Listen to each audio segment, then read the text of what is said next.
Mike Dolson, I'm here. Tom McDonald, Here. Jamie Pluff, Here. Greg Dumont here, Here. Carol Langford, Danielle Matt, Bing Matt, James Steele Jr., Morning. Martin Charlo, Present. Len Tooteeth, Lenny Strahan. Swag, Stephen, will you give us a prayer this morning?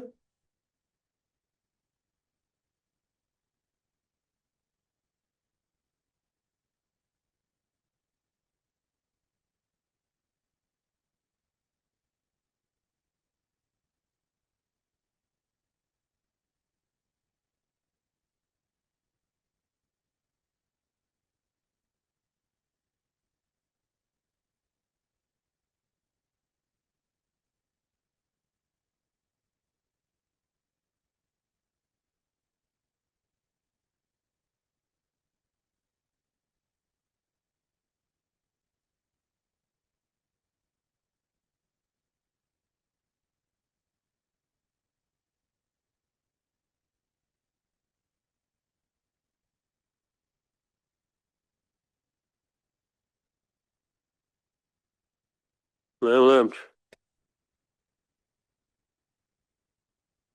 let's see. We have minutes from July 7th.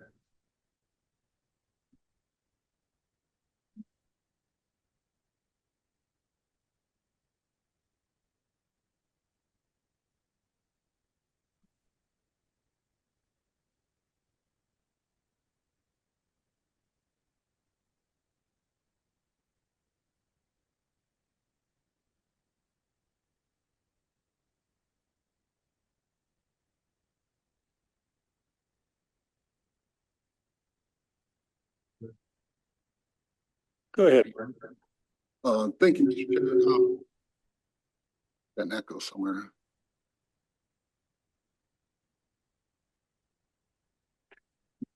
Yeah, there's the one echo. Okay, so this regards to last Tuesday's meeting. I'd make a motion.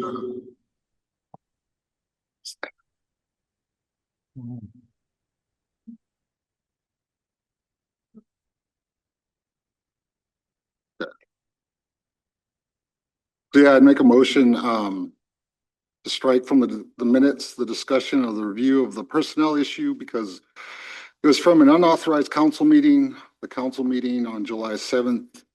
We got email from Abby saying that the council meeting adjourned at 2:36 p.m. and council was not scheduled to meet again until Tuesday the 14th at 9 a.m. Since council adjourned at 2:36, whatever happened after that took place happened outside the regular council meeting and no special meeting was called. These minutes also say I was out of the room, which is a misrepresentation of what happened. I wasn't in the room because no one notified me that the unauthorized meeting was taking place. Any council action taking place after the meeting was adjourned, including this motion is a violation of CSKT bylaws. And so whether or not that is agreed upon, I'm putting that in the minutes as an official statement. And so that is my motion to strike that. Got a motion to strike the last basic statement in the minutes. A second. Go ahead, Carol. Is that accurate? I was not here, so I can't state. I mean, should there be a legal review on this motion? I mean, it's Martin's motion, he has a right to make that. And if it's not correct, according to Constitution bylaws, and usually you have to give notice when there is a special meeting. I don't see where it says the meeting was adjourned before the last statement that it was adjourned at. There was an email sent out by Abby that day of that afternoon about, I don't know, around that time. She's pretty quick with it, saying that the meeting, those were the minutes Jennifer then emailed her saying, can you add this last section in? I was in the building. I never got, no one told me that they were reconvening, doing anything. And that doesn't even matter that I wasn't notified. You can't have a meeting without publicly noticing council. And so I wasn't publicly noticed. And no one on council was. It was because everyone was sitting here.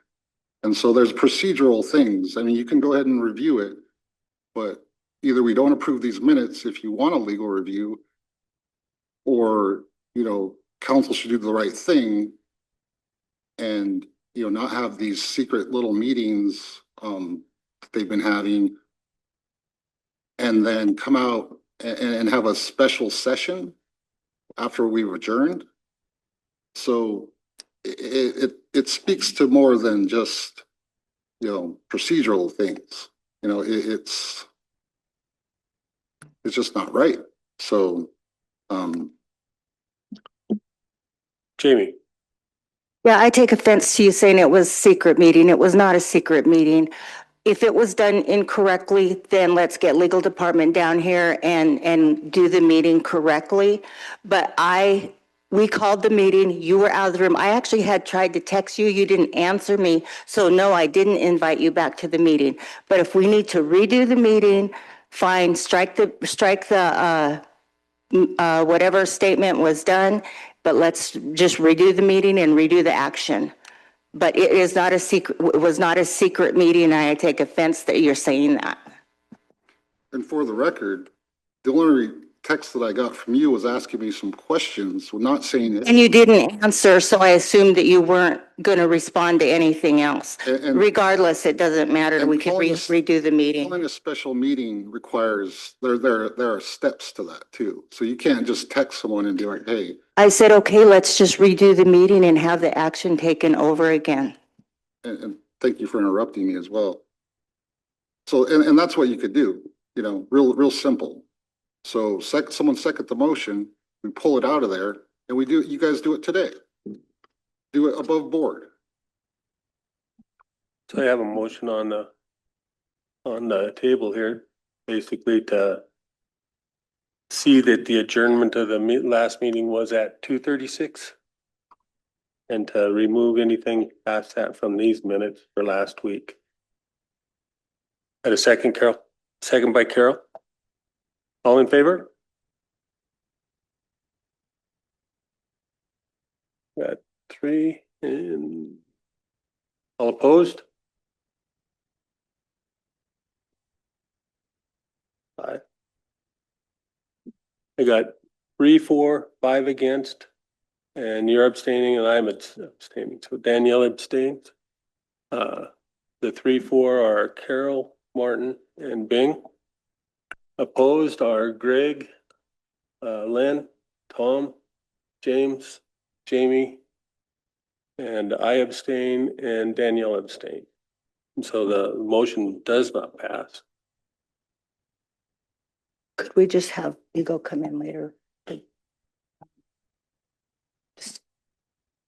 Greg? Yeah, I'd like to make a statement for the record. Doing the right thing is important here in this situation, each step, everything that we do. And so having the legal counsel to go through what the proper steps are, what the right procedure is for this is important. I'm not opposed to the motion. I just don't understand what that process is. The motion that was at hand was basically saying that we had an inappropriate addition to these minutes. And the request was to remove that inappropriate addition to these minutes. And so I'm kind of left a C here. Insofar as we probably should have legal review exactly to the point. Tom?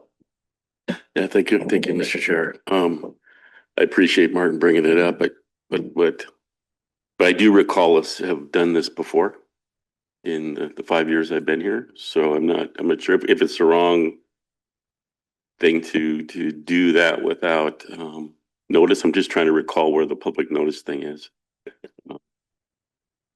So does it public notice for the meeting that day? And if you're still in that day, just because you break and adjourn and come back in, does that constitute a new meeting for the day, or is that a new notice? I get confused there. So I agree with Greg that if there is a policy issue here, but I do recall us doing this in the past, at least in my short tenure here. So it hasn't been raised as an issue before, Martin, but we have done it before during the same day. Just for the record. And Mr. Chair, if I may, Good. and I don't think that people or council were out of the meeting. I think we were all still here. I mean, that's the difference here, is I was asked to leave the meeting, right? I was asked by this body to leave and not invited back on something that affected me. So again, procedurally, I feel like I've done my homework. And if you guys want to stand on this, that's fine, but I request that my statement be put in those minutes if they're going to be like that. Definitely the statement will be there, but we'll check with legal as well as to the appropriate procedure. And I do believe that notice can be waived as long as every participant waives that. But I think any member can object on the grounds that there wasn't an appropriate notice to object to have the meeting go forward. So I think that's what it is, but I'll check into it with legal.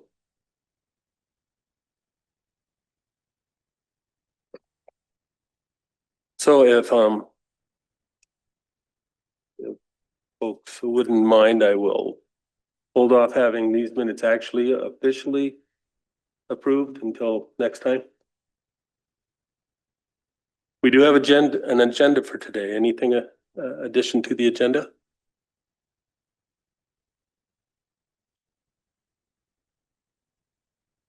Jamie? I just wanted to say, I do know that in the, Patricia Hibbler is coming in with Red Shield, and she had made in the request that I had requested, they came back in. I just wanted to clarify that I just let them know that they had not asked for the funding last time, because we were at a meeting and they thought that they had, and they actually hadn't. So I just wanted to make it clear that I'm not in support of the request. And so I just wanted to clarify that because she had said that I asked them to come back in. If there isn't anything else for the agenda, I'd welcome a motion. Motion by Greg to accept today's agenda with additions. Okay. Second by Carol. All in favor? We're unanimous. So we'll go to our first walk-in. Kristen, come on up. Good morning. Welcome.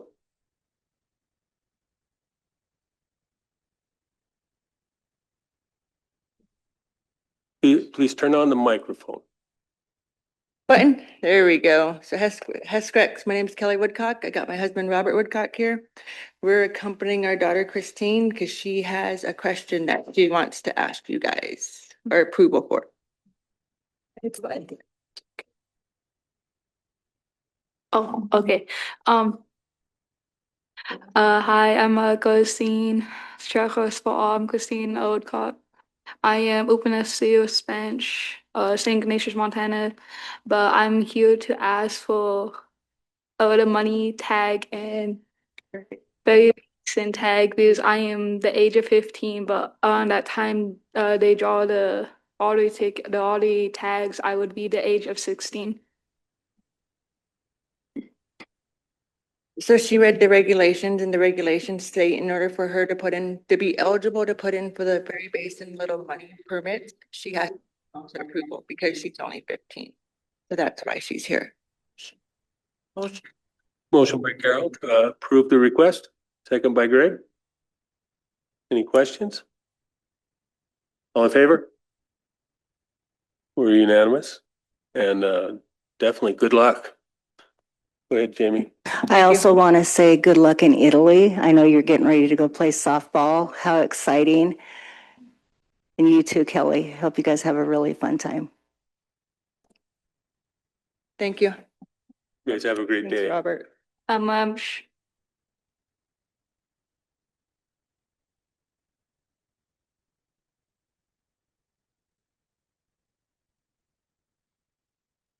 Let's collect Stephen. Come on up. Stephen.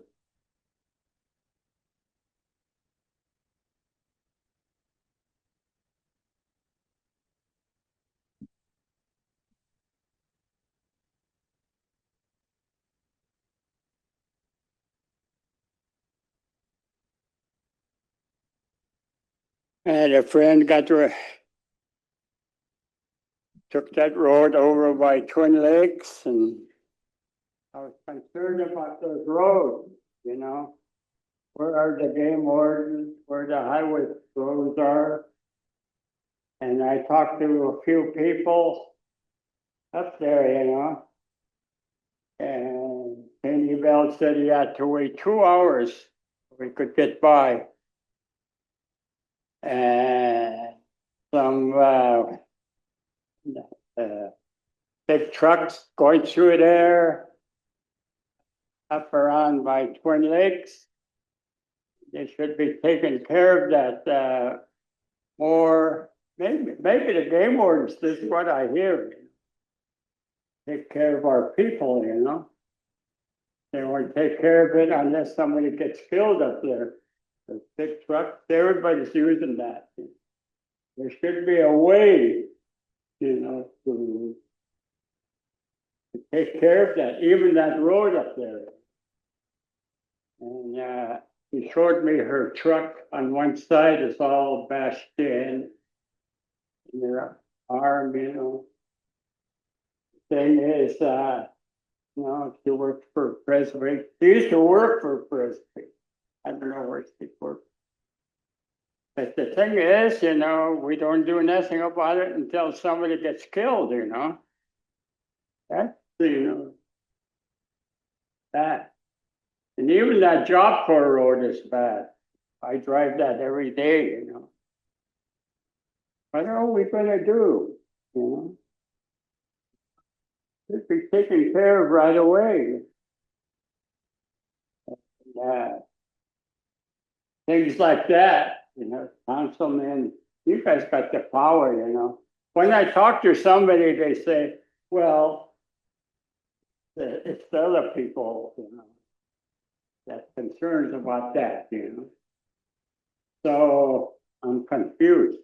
I'm an elder, and I come here to talk to you people, you councilmen. Are we going to let this happen? How long are they going to be working there, you know, in this road? Remember 3 weeks ago, they had a little thing, but from here to there, somebody hit those rails. Then we were all lined up on both ways. Acting like that. It's hard. What's happening to me? You know, and we had a good Blue Bay. I don't know if she can talk up. And I was honored. You know, like Hawaii, that one Hawaii. He even gave me his tooth. No, I mean the whale tooth. I was honored that. I gave you guys those that paper. I've been in 7 movies, commercials. And I took 12 years of learn how to act. How? Tony Hinkishul, the other Tony Hinkishul, told me that I was crazy to take that for 12 years. I wasn't even going to get in a movie. No. I'm in here. Break about. You know, I should be honored, elder. I'm a Ponderay. I'm not Sadie. I'm not Kootenai. That's why we're Ernst, because the Frenchman gave us that name. Pete Beaverhead, Alexander Beaverhead, ones that told me these stories. A lot of stories on So I come here to tell you my. And I'm so lucky I still could talk to you. Yeah, I'm still teaching down in Houston. This is going to be my 25 years. And but some of these days, Trump is going to come in here and say, hey, and take all this away, you know. I hate to use that, but I'm not scared to say that, you know. And all these things that can happen.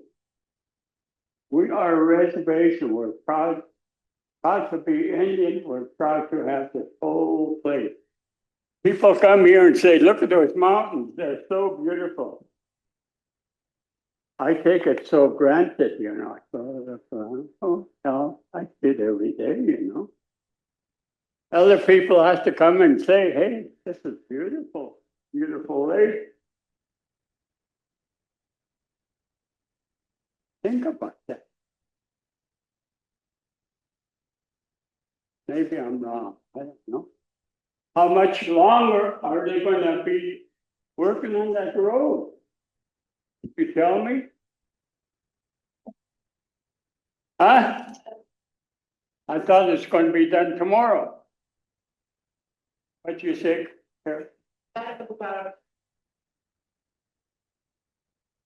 Another week?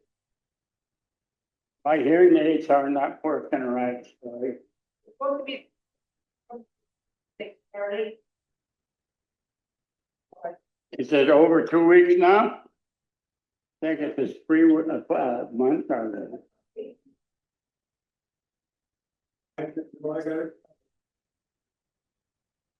never travel up there, go around.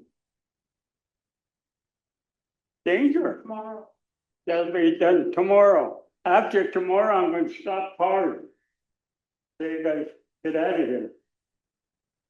Okay? Do it. You bet. Go for it.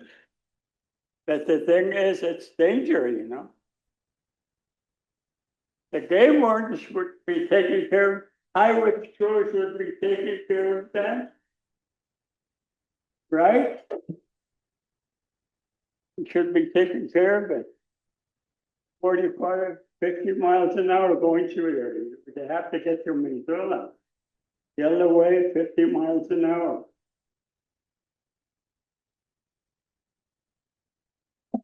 I just come to ask you, let's take care of our people. This woman that almost got right, he said a little bit more, she would have rolled all the way down. Take care of them. Shouldn't happen. Please don't cry yet. Wait till I leave. So that's what I'm concerned about. I'm an elder, been living so many.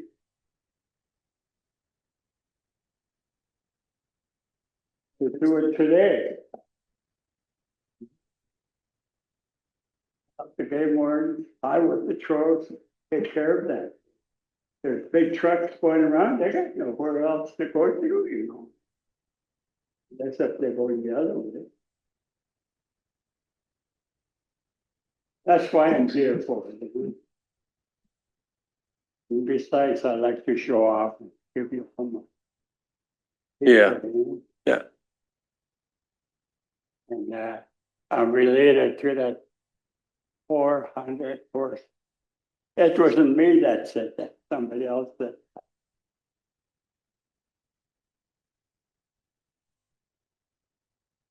Well, thank you, Stephen. Yeah, I'll find out for sure if we can find out when they're done. me out yet, I'm still going. Okay, you keep I going. need another 45 minutes. Please. Just reason. I like to kid around. I like to make people laugh. We're always. What you doing here?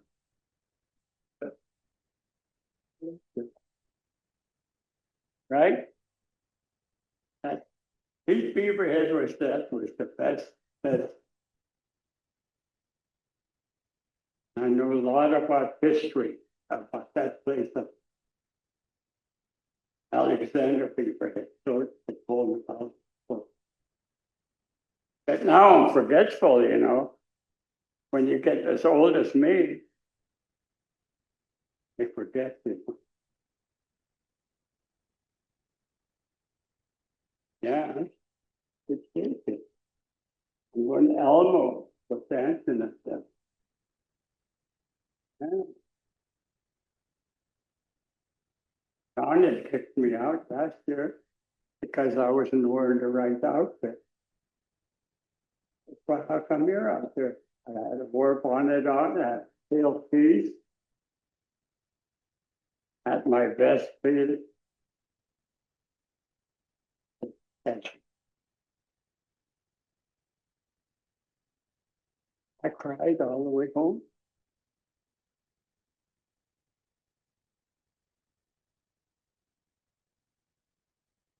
So anyway, I'm just here for the road. I'd like to come in here, give me an hour to talk and like history. How come I'm in the movies? How come I got in there? But how come I'm wearing earrings? How come I'm a ponderay? My grandfather Alexander told me, this is what you are. You know? And I'm telling you guys, you don't believe me? You know? And when I was up to Blue Bay, I'll tell you something. I had a big rock there. Woman was going to come and sit there. I said, hey, I got somebody sitting there. Can't see him. So he said, I was just teasing around, you know, she moved over from me. Yeah. Seen that movie, that. You ever kid around? Yeah. So anyway,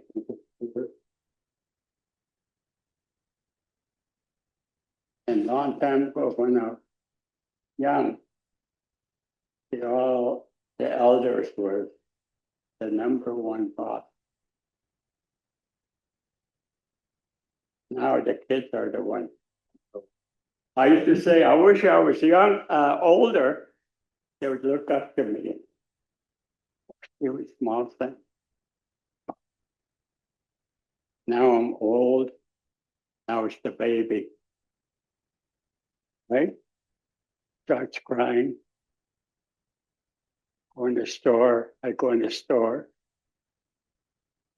White lady, brother, little baby, and Mom, look at that Indian. Standing there. Mom.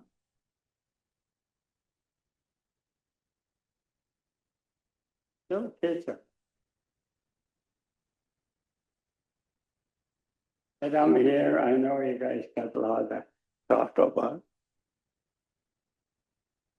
So I'd like to come in here. Whole hour. History. That I know. From Pete Beaverhead, Mooseman. Mooseman was right next door. That's how my grandfather got all that land. BIA is supposed to come and divide that up where I'm living at. Pete Beaverhead, very small Sam, and Ingersoll. Guy, oh, I'm fighting over that man. Okay. Once that's, yeah. 3 more people to buy that out. And 2.5 acres will be mine.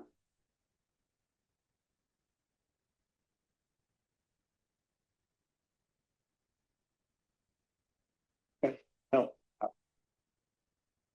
trade that land out and I'll pay the councilman whatever. And every time I come in here and I say, hey, could you help me out? And you guys say, okay.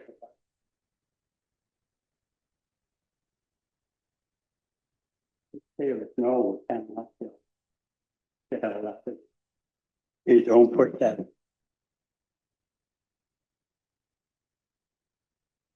anyway, I have to go. Sometimes I'll, it's Thursday, when you're not too busy, you know. And I've been in the movie.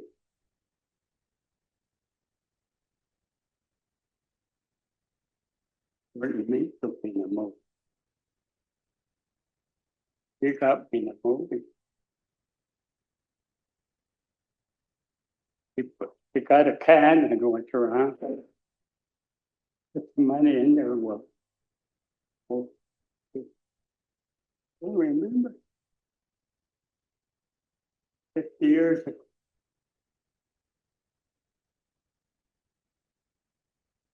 I'm pretty bragged about.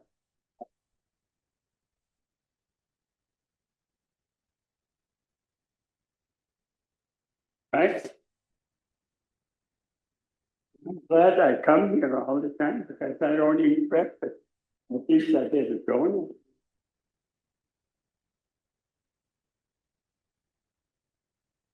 Okay, I got to leave. Going down to take care of the land. Take care of those roads, please. Especially job corps. Now I was wondering what they're going to do with those houses in the back of that job corps. They're all sore eyes to look at them. Are they going to break them down or what? Huh? They're supposed to be demolished and then they're gonna use them for training exercises for the fire department. What's that big hole for? And what, how come all those trees are all there, you know? You know, the ones that they knocked out? Are they gonna haul them off and sell them or what? You guys don't know.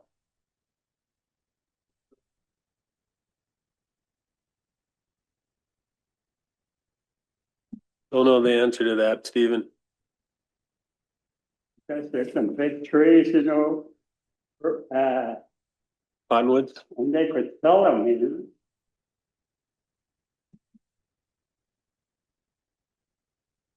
know. Can find out. Find out and tell me. Those things block off that when you look over it. Now we got those dams where the fish could walk up, you know. Don't fish.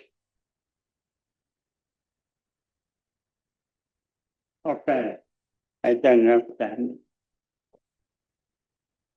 Right? Okay, thank you for listening. Read Thank all you, that Stephen. in the paper. Yep. There was an accident that I got to move, really. I got two agents, one in Hollywood and one in Bozeman.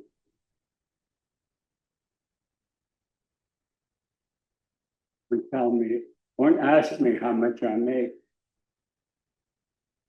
Because it's confidential. I like the word confidential. I looked in the dictionary, none of your damn. Every day I use that.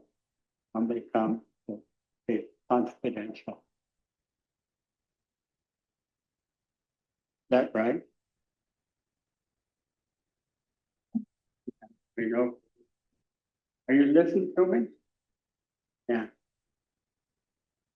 Okay, thank you. Random special. Right?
Morning, Sierra. Come on up.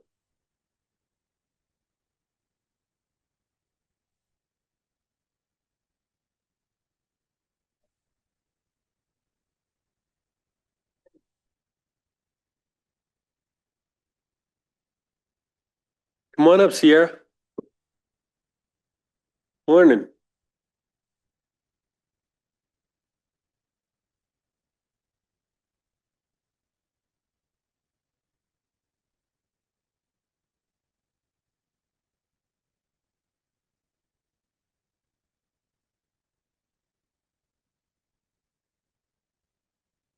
There we go. Okay.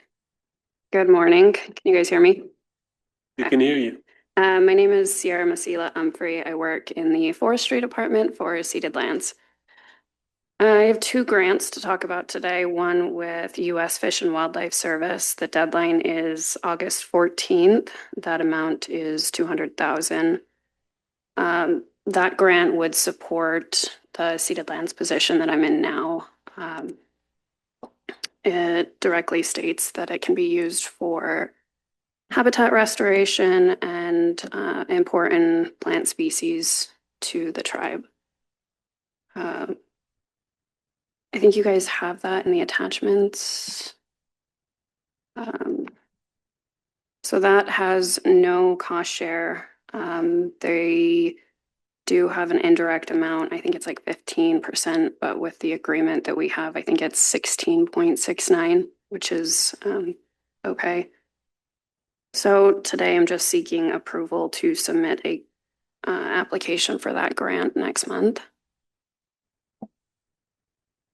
Motion by Carol, second by Danielle to pursue the $200,000 U.S. Fish and Wildlife Grant. Thank you. Go ahead, Tom. I think, Mr. Chair, do we need a resolution for this? Or I would think we need a resolution.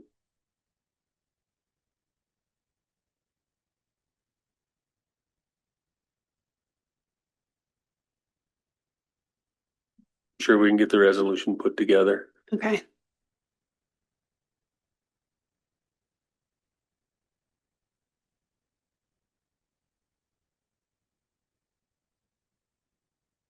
So that gets put together and then it gets sent to Abby.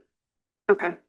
I do want to mention that contracts and grants has been informed of both of these, and then I have their approval. Yeah. Thank you. The second grant is Indigenous Tomorrow's Fund, deadline today. That grant is for the culture committees. I'm just helping write it. That grant would be used for camps and activities, language revitalization. We are seeking a waiver of the indirect cost. That amount is $16,960.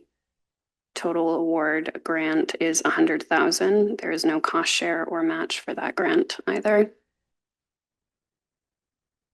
The two culture committees have expressed interest in hosting a collaborative powwow also. So if we are awarded, they will plan a powwow together. Mr. Chair, Carol, this is the second grant? this is the second grant Did you and have a vote we on- need a resolution for both of Did them. we So vote on the first one? we didn't because we don't have the resolution in our Okay, hands. so we can always develop a resolution, get it in. So in my motion, I'll approve by resolution. Okay. Thank you. So on the first grant, we have a motion by Carol to approve, given the resolution. By res, Daniel, second. All in favor? We're unanimous. On the second one, we'll also need a resolution. motion, Motion by Carol, second by Martin. All in favor? Well, one question. One Carol? question. Is this your first grant or second grant? What do you mean? Well, have you been successful before or At SKC. good? Yeah. Okay, all right. Thank you so much for doing this.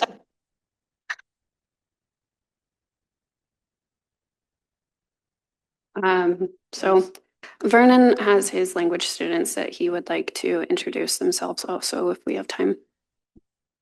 Martin, Who are you guys working with in contracts and grants? Kelly, You've run this through them as well? Yes. Go ahead, Vernon. Yes, so, awesome. Come on up and have a seat, guys.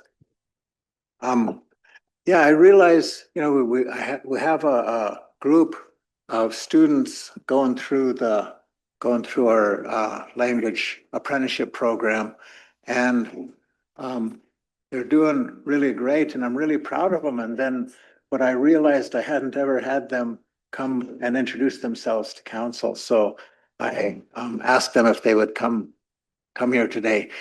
Our approach, because our language situation is what it is, we have no more highly fluent speakers that were first language speakers of the Kootenai language. And so we have the resources that we have are and the approach that we have is to get. I've been searching for and going through a few different cohorts and have come upon a group of students who are motivated to do something with the language and who want to get to the highest level of fluency as possible. The person who we have teaching is Dorothy. I think you guys have met her before, the linguist, and she worked with all of the highly fluent speakers over the last 30 years or so. And so she knows it at the highest, she knows the language at the highest level. And so she's not a speaker herself, but she knows the structure of the language. And so she can teach them to that. So what the approach I'm using is to get a smaller group of people that are highly motivated to work together to get to the highest level possible, and then they will be the teachers to get the rest of the folks up to the highest level possible. So that's our approach. But I realized I hadn't had them introduce themselves to council yet, so I wanted them to take this opportunity to let them come forward and introduce themselves.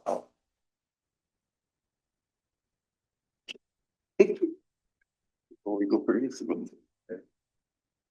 Okay, Kisa Kunslam, Kapiniskil, Hukaklik, Yamakpal, Kayuka, Husil Iwumla, Khatan Maktitni, Hukasakatni, Kupa Witkanuk, Kama Nini, Dana Kamzanites, Katitu Manus Inni, Eli Alexander Adams, Atut Slakilni, Ko Hawas Khomik, Takta Hutskasla Upkhaniskilni, hi.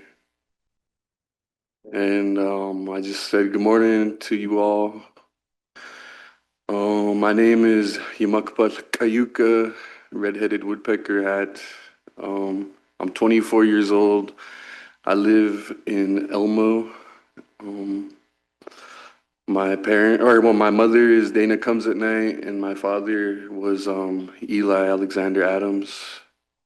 And I love to sing. And I'll see you guys all again. Bye.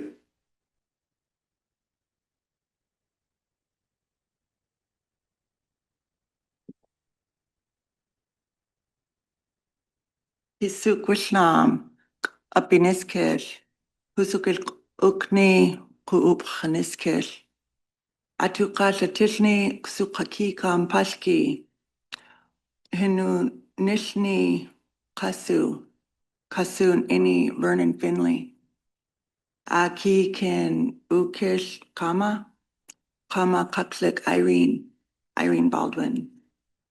Hunas Kashti, Nikwishka Pik Kaya Kakini, Kan Hashi at Kaya Shikini Wat Kums, Husau Sakwashatni Upwit Anuk, Iskau Sakatni Katsa, Tchash Kukashi Tishnamutmu, Tchash Inash Upwit Anuks, Ink Klink Oyams, Tchash Sulai Munapsi, Hutzchal Tsikatlatni. Tishna Mutmut Halwatni Ki Kamen. Hutzchal Iknaslatni. Atut Slakishni Katsa Inik Ilkakikam Pashki. Anwuniket Atu Katalupchani. Tchal Sil Inik Til Mitilk Liquaet Natanik. Akal Tchal Tlachachi Tikat Etuk Lilkales. Niktakuna Tchalt Enaltikatik Etuk Lilkales Nukes. Tachas Nikulkat Halt Enachi Tachas Nikulkat Halt Enaltikatik Etuk Lilkales Kus Kayakawa Klunames. Tilit Umla Ukhatan Maktitni. Tchal Sil Huknamek. Tachas hun ukal palnitni hutchalt enalit kinikapsen. Kitsu kyukye tachta hutzlaupchaniskilni. And what I said was, good morning, everybody. I'm happy to be here. I'm happy to see you all. My name is Woman Who Comes from a Good Place. You all know my dad, Vernon Finley. And then I asked if you know my mom too, Irene. I have two kids. My oldest already graduated. My youngest likes to play soccer. We live in Elmo. Then I said my sister lives far away. She's gonna come, her and her husband. They're gonna come to Elmo to that powwow, celebrate July powwows. And I said, we're gonna go look at it. And I said, they'll probably gamble, and I might. And I said, we're gonna eat, and I love my sister, and my sister's name is Woman Who Comes from Far Away. And it will be a while before I see her again. Then I said, it's gonna be August soon, and my kids are gonna go back to school, and my youngest goes to school in Polson, and my oldest is gonna go to school in Kalispell. And they're 18 and they're gonna move out. And then I said, that's the end. I'm gonna go back to work. Have a good day, and I'll see you all again. Thank you.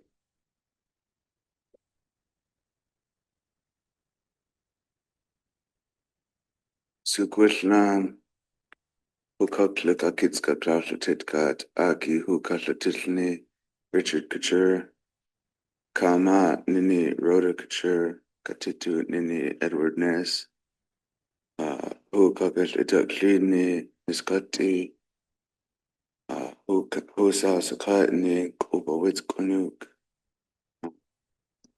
Unuk Kalti Kaswin Kaklik Malsupi Couture to its location. Here's Richard Couture. My Indian name is Fish Trap Grizzly Bear Man. I have one child. Her name is Matsubi Couture, Mary Sophie Couture. I grew up in Ronan and I live in Elmo. I like to gamble, play stick game. Hey.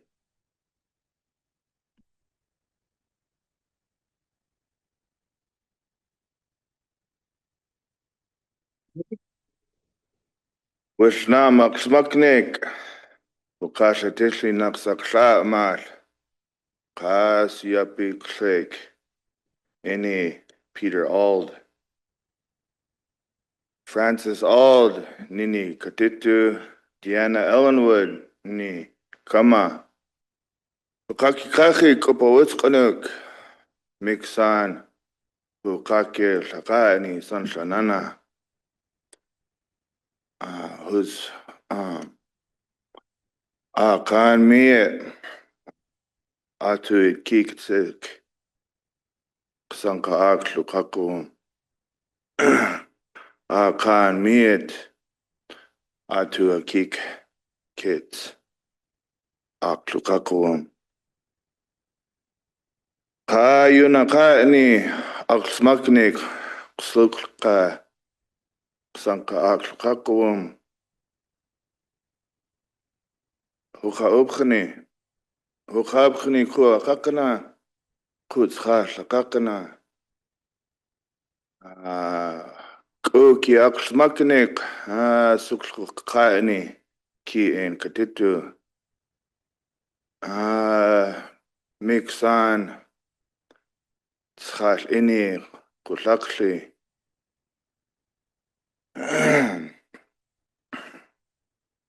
Akan Mia Atua Kun Khamani Kutsha Aklukakum Akan Mia Atua Kun Khamani Ku Itkik Aklukakum.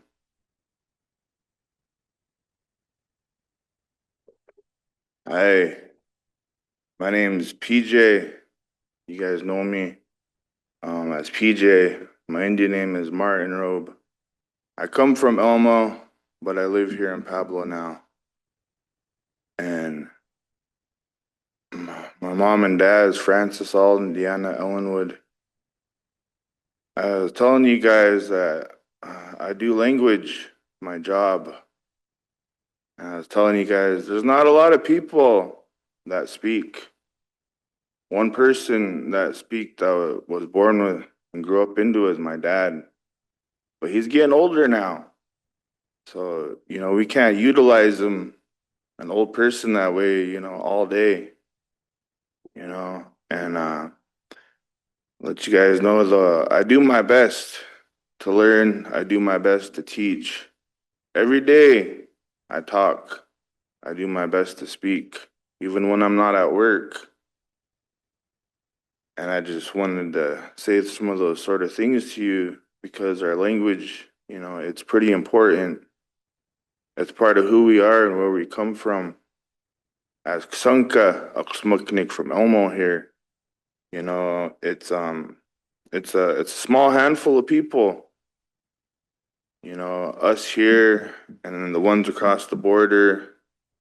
But the ones that are here, we're going to be doing a lot of foundational work that's going to be helping the Ktunacha up there in Canada to help try to revitalize our language and to hold on to it the best that we can. And I just wanted to let you guys know that, and appreciate all the help that you guys give us, and supporting us in that way. And thankful to be able to share a little bit with you guys. Hi.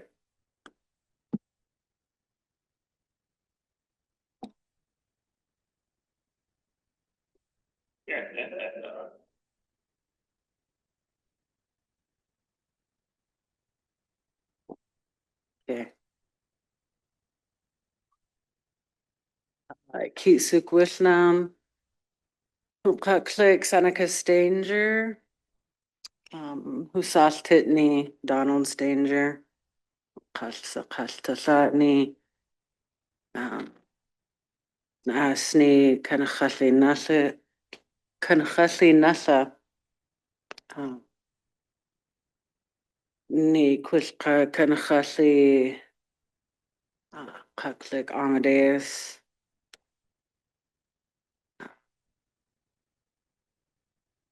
Wasqua, Inachi, Arizona's,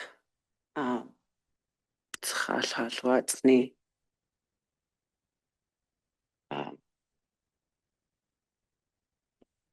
Nik Takuna Kanachali, Kus Silisaknuni, Aki Kuslin,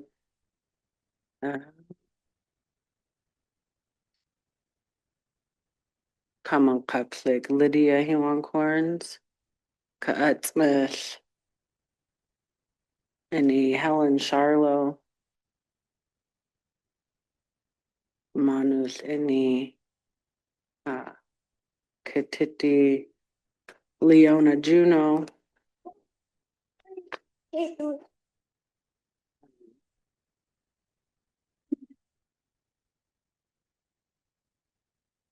to Atuna Kan to Akun Khabni, who it keek, gosh, I did not prepare, sorry. At who it keek. Can I get this word out? It keek kids. Gosh dang it.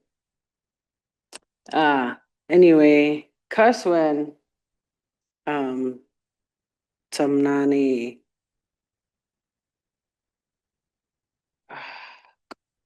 Tamnani, Sanka Lukakum.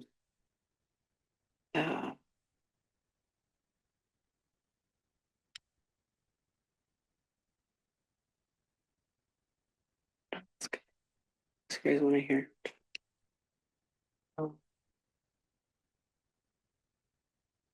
Kasu Kaklek Damon Inkasholas.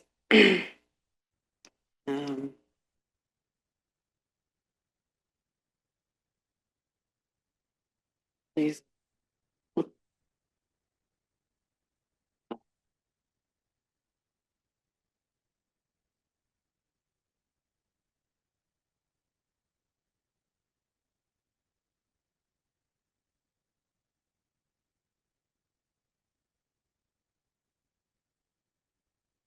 I don't know. This is last minute. I'm not prepared to come and talk this morning.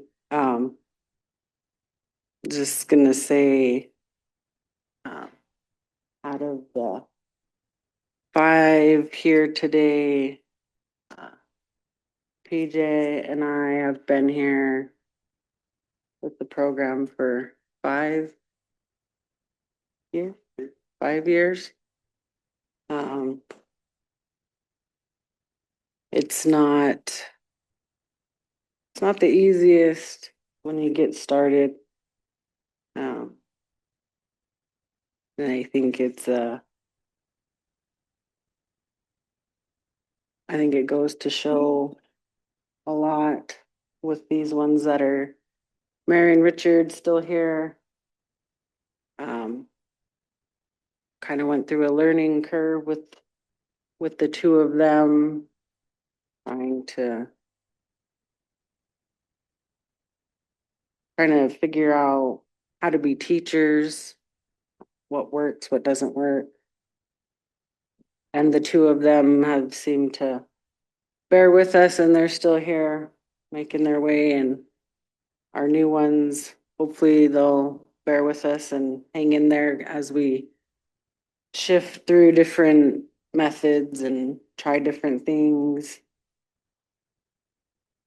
That's all we can do to get there. See what works, what doesn't.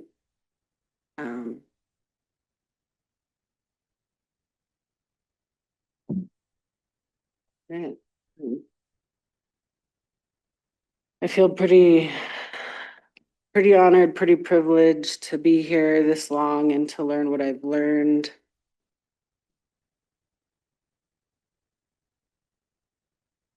I spent a lot of time with Kat Smith, and knowing what I know now, I really wish I would have utilized her. And it just gets me wondering, I mean, as young as I am, why were they not utilized more efficiently when they were still here? Okay. Oh, sorry. Asnini Kaswen Kaksik Ala Nanas.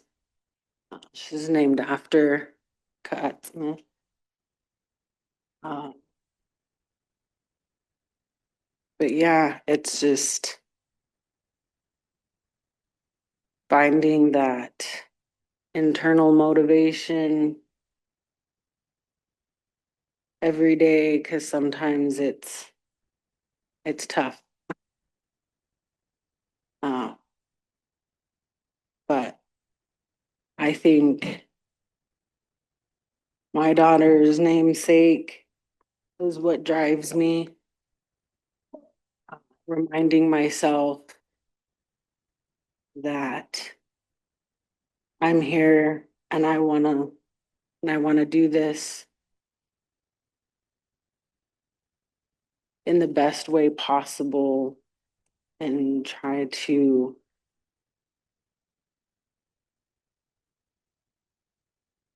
do it as how'd you say it? I don't want to use that word.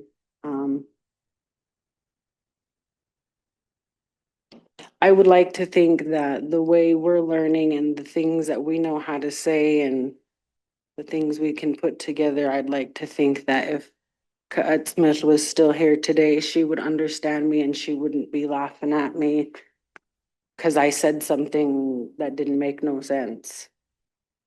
So,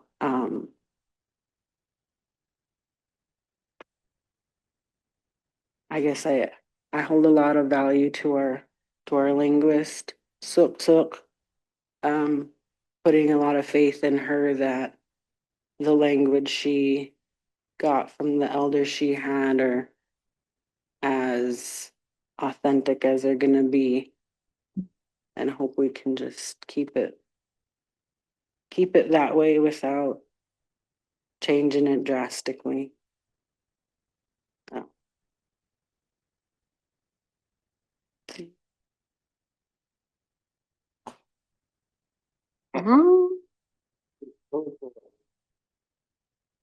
Okay.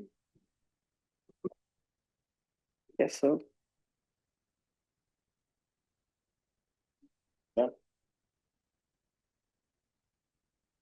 Well, thank you all. Your work on your language is vital to what you're about. Okay.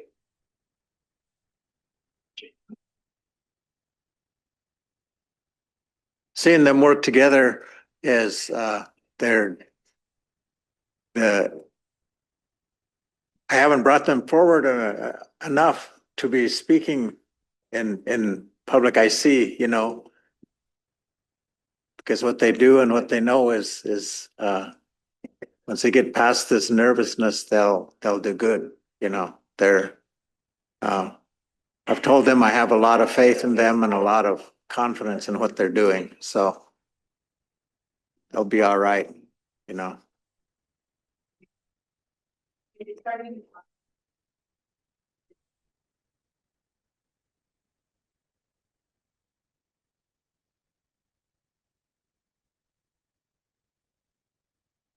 Thank you for giving us this time this morning and you know, like I was saying, the nervousness come out. They were you know, they're I haven't put them in front of groups before, and so I realized, okay, they need to be able to stand up and speak and you know and be able to do it, you know, openly. I think the most nervous one is the one who does the best, you know, when they're alone. So it we'll get there. And so this was a good lesson to be able to get them to come forward into public speaking a lot more so that they're a lot more comfortable with what they are. The past generations, the last couple generations of folks were so intent on the perfection of speaking the language that the shyness of, you know, coming out to try it, you know, and could see where they, you know, you wouldn't have noticed it, but have a little stumble in the pronunciation kind of really makes them, you know, really nervous. So they just have to be comfortable and do it. So thank you all for taking the time this morning. Yeah. We got a comment here. Go ahead, Lynn. Good. Thank you, Mr. Chairman. Brennan, thanks for coming in today. I just wanted to acknowledge to the language group is what you did here today is probably the toughest thing that you can do when it comes to language, to come up and speak in front of leadership, speak in front of your elders. That's really tough to do. And I thought they did great. I remember when they did a presentation at the elders meeting, that, you know, they were just outstanding. But I just wanted to acknowledge, you know, that language and culture is on one of our top initiatives that we need, that we address here, okay? And I think I think we as council, we need to step up. And so I would really like to ask you and Sadie to work together to come up with the budget that includes a livable wage for our language folks. We need to retain them. We need to keep them. We need to make sure that they're living comfortably because they have the toughest job in the whole tribe. We're all looking toward them. They're all making that effort to make sure that our language stays alive. So I just wanted to mention that to you. I know we talked about it a few times and I mentioned it to Sadie, but I think that we need to look at how we can increase salaries for our language people. Thanks for bringing that up, Len. You know, yeah, they do it for knowledge of where we're at, our situation with the language. But certainly, you know, rewarding that motivation to do that is, you know, would be really great for them to, and like you said, for them to be able to live comfortably. That really says a lot that the tribe is ready to support what is really important culturally to our people and our future generations, you know. So you know, I appreciate you bringing that up. Thanks a lot. Carol, go ahead. Thanks, Lynn. Kasuk with them. I just want to say, when I hear these young people sing and speak the language, it really does bring me back to the days of the Custata Hall and the wakes and things that my mom took me to. And it really does make me emotional thinking about the old people. And I just want them to know how much I appreciate them learning the language because it's that important to us. And just remembering my grandparents, the Coutures, in Elmo, it makes me sad at times, but I see Miss Inkashola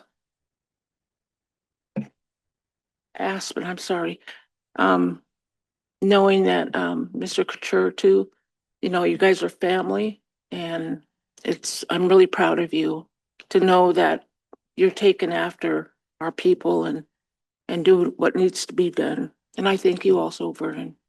You know both languages, and it's a good thing. Happy. Thank you, Vernon.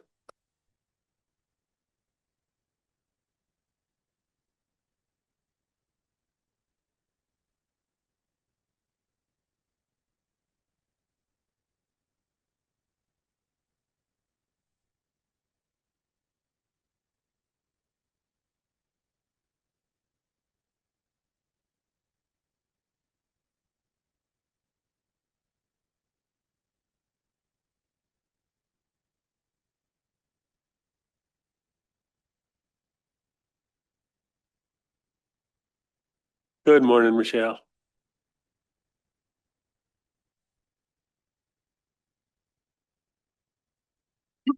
Good morning, Council. I'm here to request permission to apply for Project Aware again.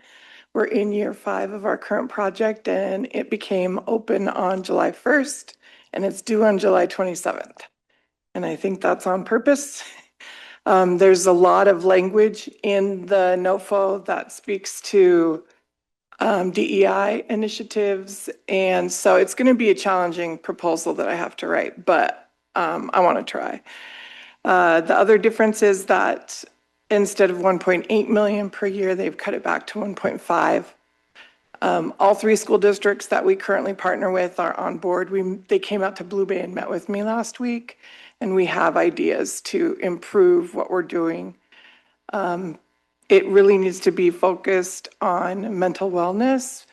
This NOFO added the mental health and wellness of the adults that work with the kids, which is awesome because then that opens up another avenue for me to write to. I sent the resolution to Abby and with the agenda request. There we go. Brain fart for a second there.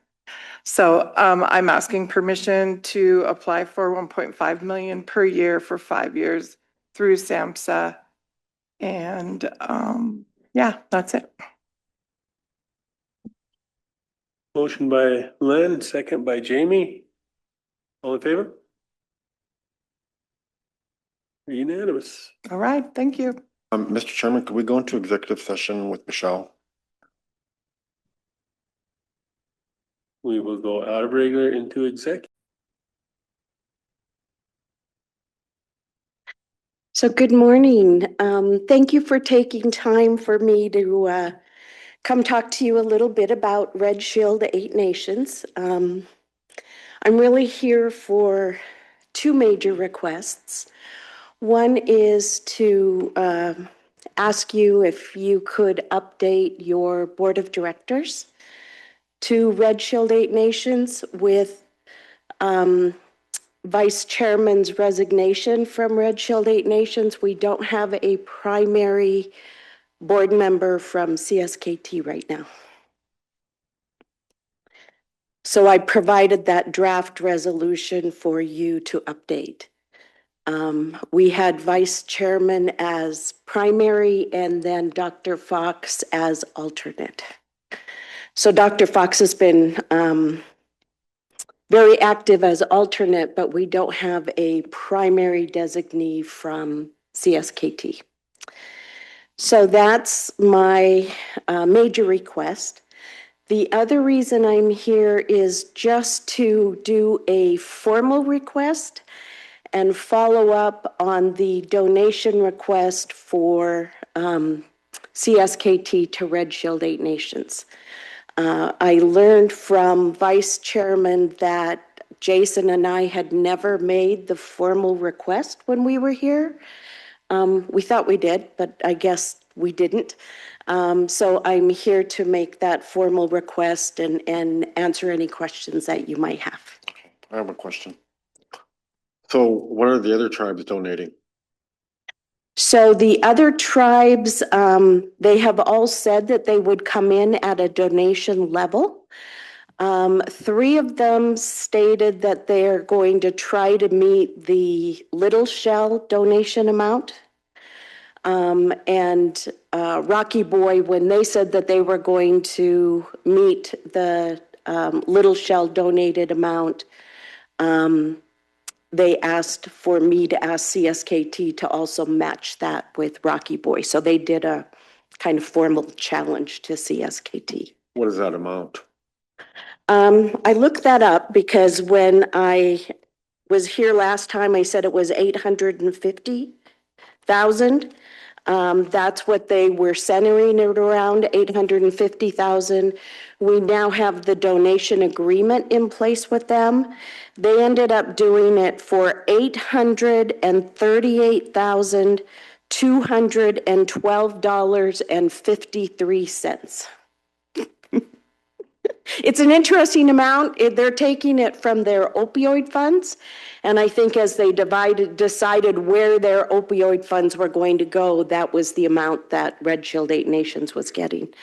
The other thing that's important to note in their donation agreement, they are dividing it into 4 separate payments over 2 years.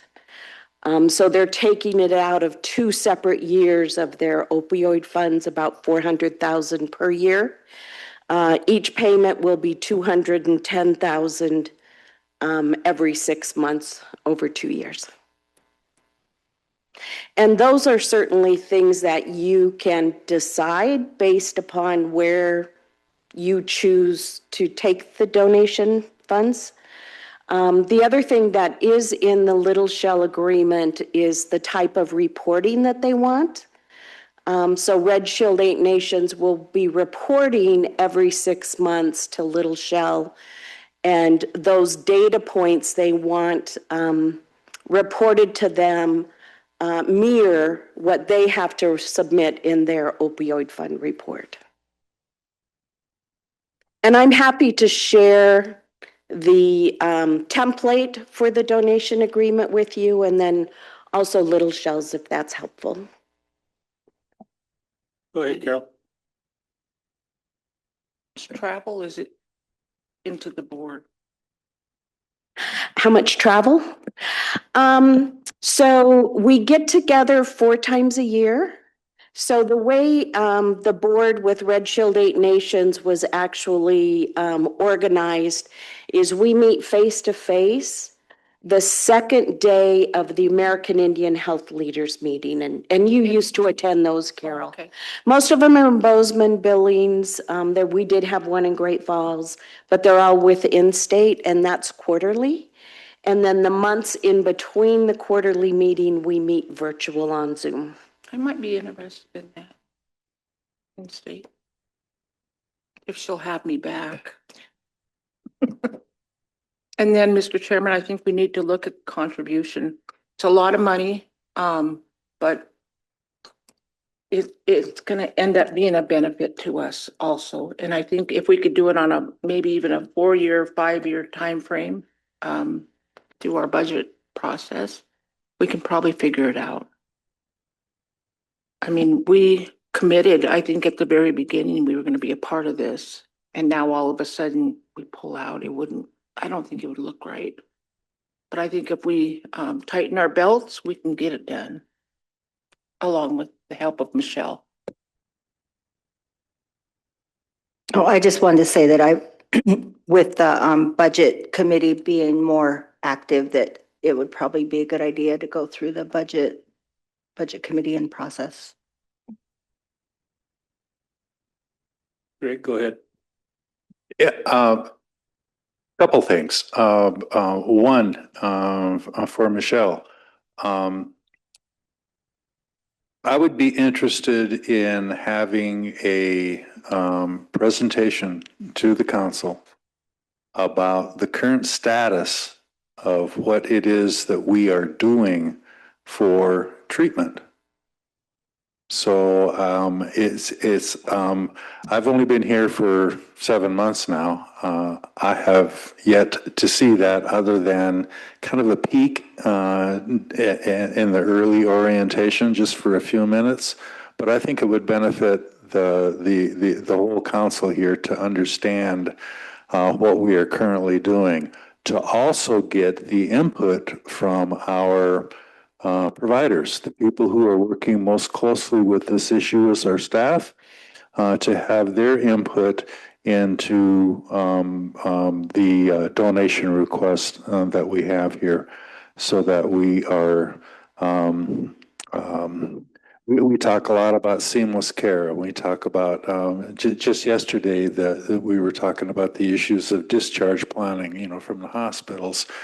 Same thing goes with this in terms of our working relationship with a intertribal treatment center, having that continuum of care, that working relationship, so that people aren't being bounced around and falling between the cracks.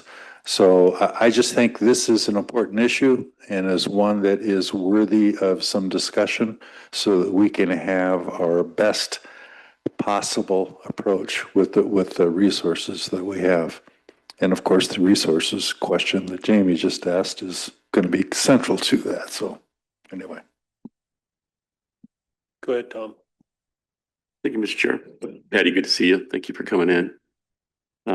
My one question still remains, at least as far as expending funding for the building of the structure, and that's what I'm assuming this is the bulk of this is for, is what do we get formalized as far as service from that facility?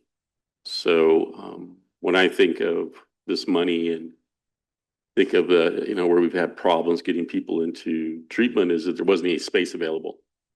I remember one time when I first got on council, and we should just go ahead and buy beds somewhere, just always have them there, even though they're empty, they're ours, they're reserved, and let's spend our money on that.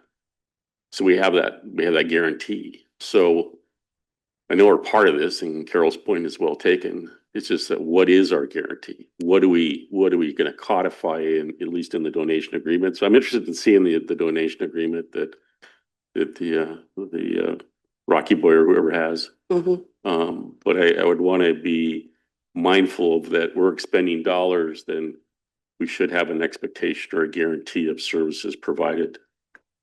And I don't see that. And so I guess that's my question. Yeah, I think what makes Red Shield 8 Nations different and unique is that coordination of care services.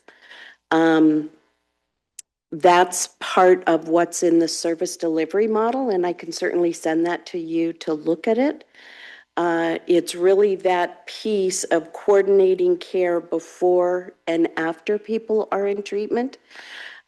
We do know, based on the data, what the need for this center is. Our data discovered that at any one time, over 400 American Indians in Montana are in need of treatment services, and over 200 are in need of detox. We only are planning for 32 beds at the treatment center, 16 men and 16 women. And for us to be profitable, right, to keep the business working, we have to keep our beds full. And so setting up that system to work with each tribe individually so that you're ready to get somebody in when we have an open bed is going to be really key. And that's that whole coordination of services, along with coordinating with the other treatment centers that exist in Missoula for us to be able to use as the overflow if needed, and that person would be willing to go there. We know when people are ready to go to treatment, we need to get them in when they're ready and not make them wait weeks or even months. So that's that coordination of services. The other piece that Red Shield 8 Nations and the board of directors are planning to do is an intensive strategic planning session to begin to look at what comes next, right? So this one treatment center probably isn't going to be the only need for tribes in this arena of substance use disorder. There may be another one for adults. There may be one to be developed for youth. The board and the people you put on the board will help direct what those next steps are. But we're kind of walking that road of making sure that Red Shield 8 Nations, once developed, is always full, and then also responding to the need of each communities. Right now, our model of that care coordination is the key to make that happen. And I'm happy to send that to you. Go ahead, Tom. So in other words, there's no guarantee that we'd ever get a bed.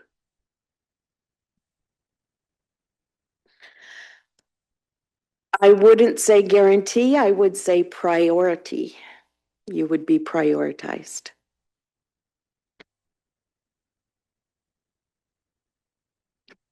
And the board is always formulating those policies. We're not open, so we're not really dealing with that yet.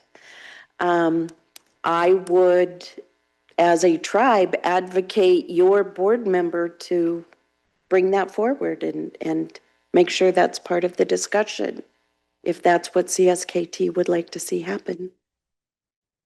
But our goal is beds are always full. Oh, absolutely. I think your beds are always going to be full. It's just who gets the bed. And so the annual operating, is there another ask for that, or is that just generated from Medicaid or tribal health, Indian health? It's all from revenue. Mm-hmm. So their only donation is for the construction. Correct. And so there would be no annual membership fees or anything. No, there is not in the pro forma. Carol. How about the other tribes? What if they don't all commit? And we give? That is a question people have been asking, and what the board is saying, they haven't met on it formally, but what they're saying is that allows them to prioritize certain tribes over others. Okay, so I know we've done this in the past where we have given and then others didn't. And we're the ones that basically funded, probably Rocky Boy too. So anyway, and then transportation. Is there a transportation component to this? Red Shield 8 Nations is providing transportation. Because I know Royal Life in Spokane, I believe, comes over here and picks up people if they need transportation.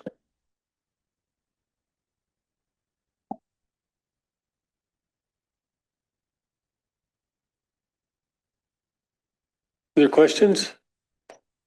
Danielle? No, Patty, thank you for your hard work on this. Our people, this is a need for our people and our families and a way to look towards a healthy future for so many people. But yeah, I'm excited to get this in front of the budget committee and see what we can work out and come up with a plan. And I think we'll have a good plan and we'll get some of these things Tom's concerned about written into it and hopefully have a number to you sooner than later. We can get started. Thank you.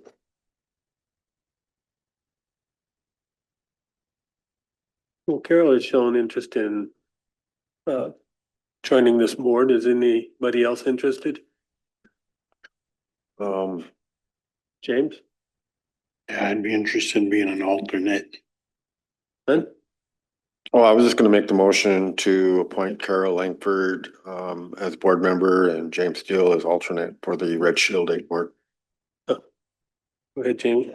Could you keep Dr. Fox as an alternate as well? She's been attending every meeting. I'll amend that to Dr. Fox and James Steele Jr. We have a motion and Greg, your second. All in favor?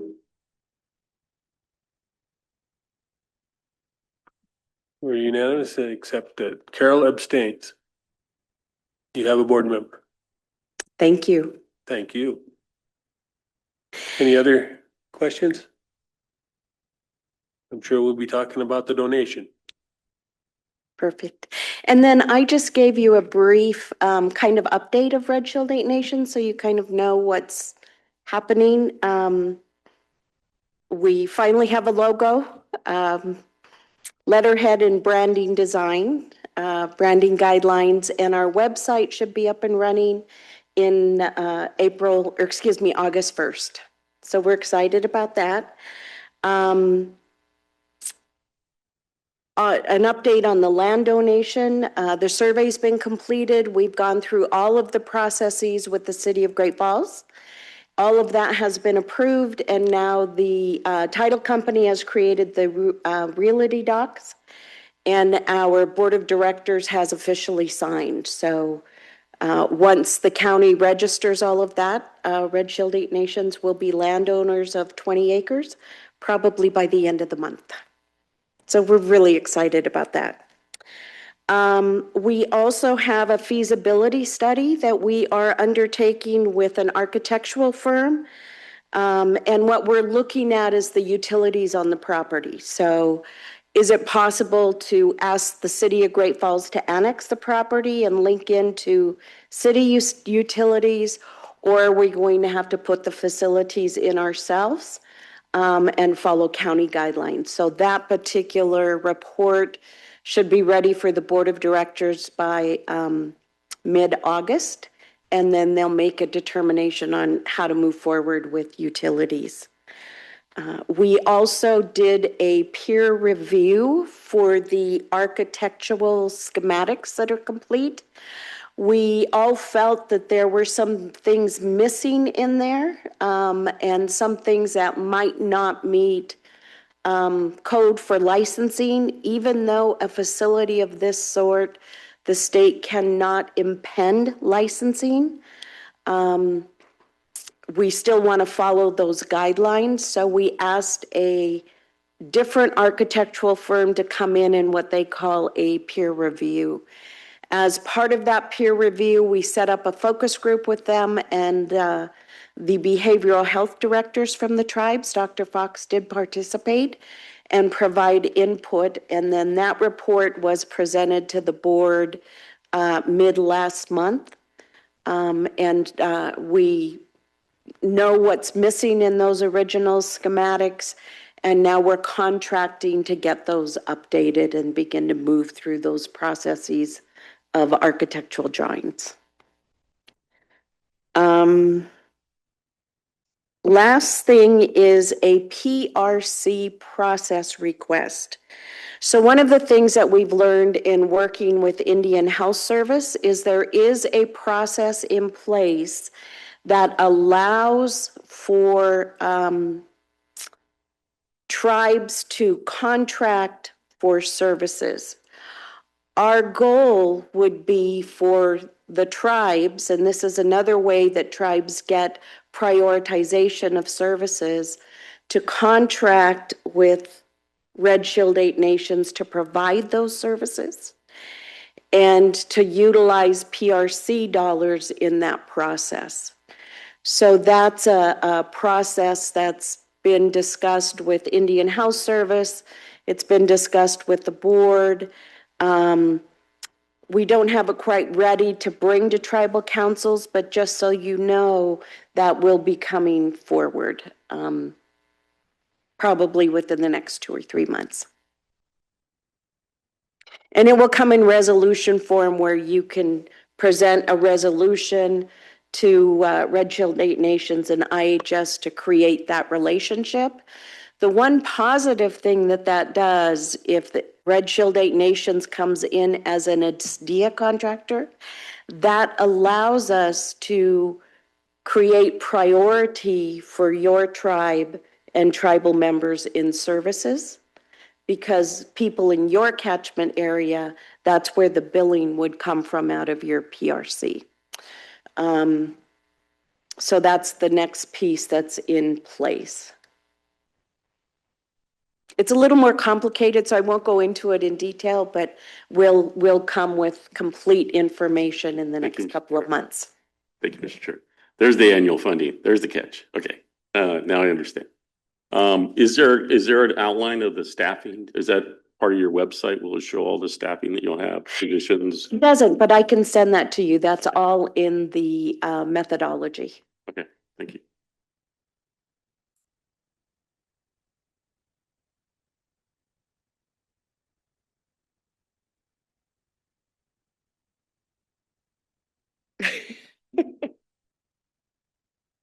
How many beds? Well, that's a frustrating thing. When someone's ready, they're ready, and I have a bed somewhere for them to go to is tragic. That's the issue that I'm after.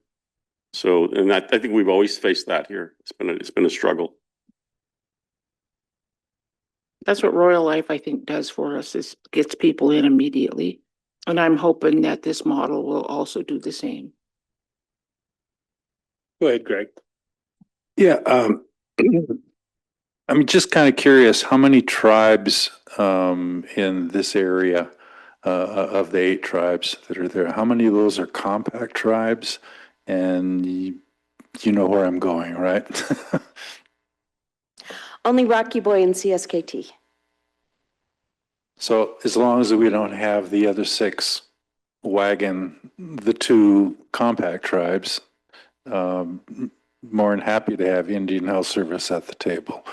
But to the degree that they compromise in any way, shape, or form what either tribe is going to need from this, I think we have to be very wary of that and remind them.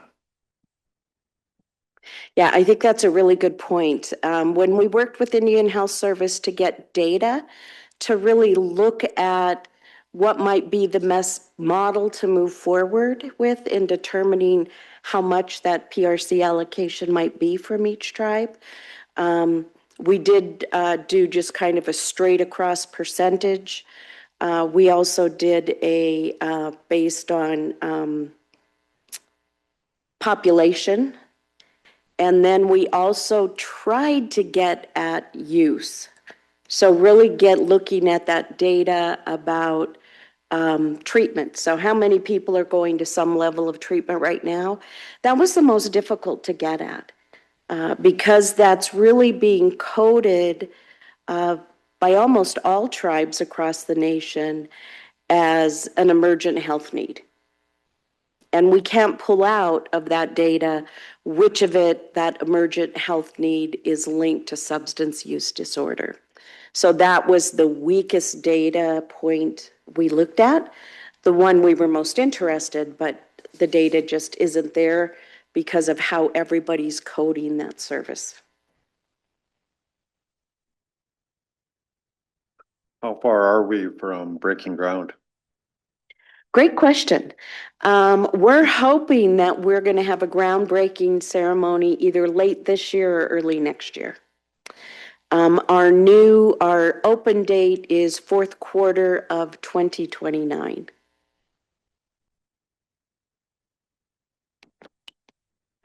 Not quick enough for me, that's for sure.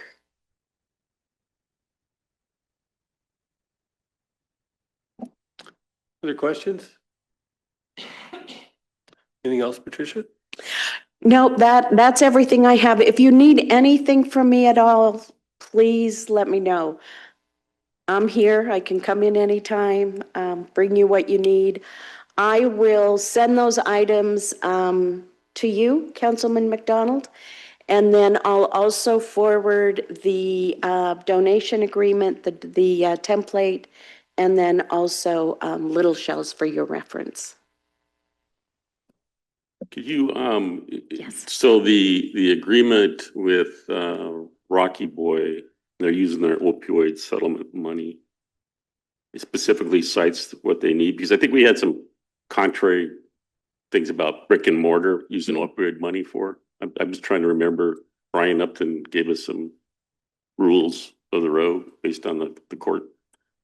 But I'm just trying to remember if it was limited. It seems like there was some limitation, but I'm just trying to figure out what it was. If they found a way around it, that'd be interesting to know what it is. Yeah, that Little Shell is using opioid. Rocky Boy said they have other funds. Okay, so it's limited. They're looking at least they told me opioid and third party, but there may be other funds also.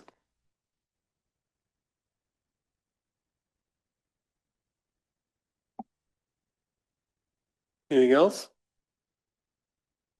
Thank you. Absolutely. It was good to see you all. Have a good day, and we'll see you in Elmo.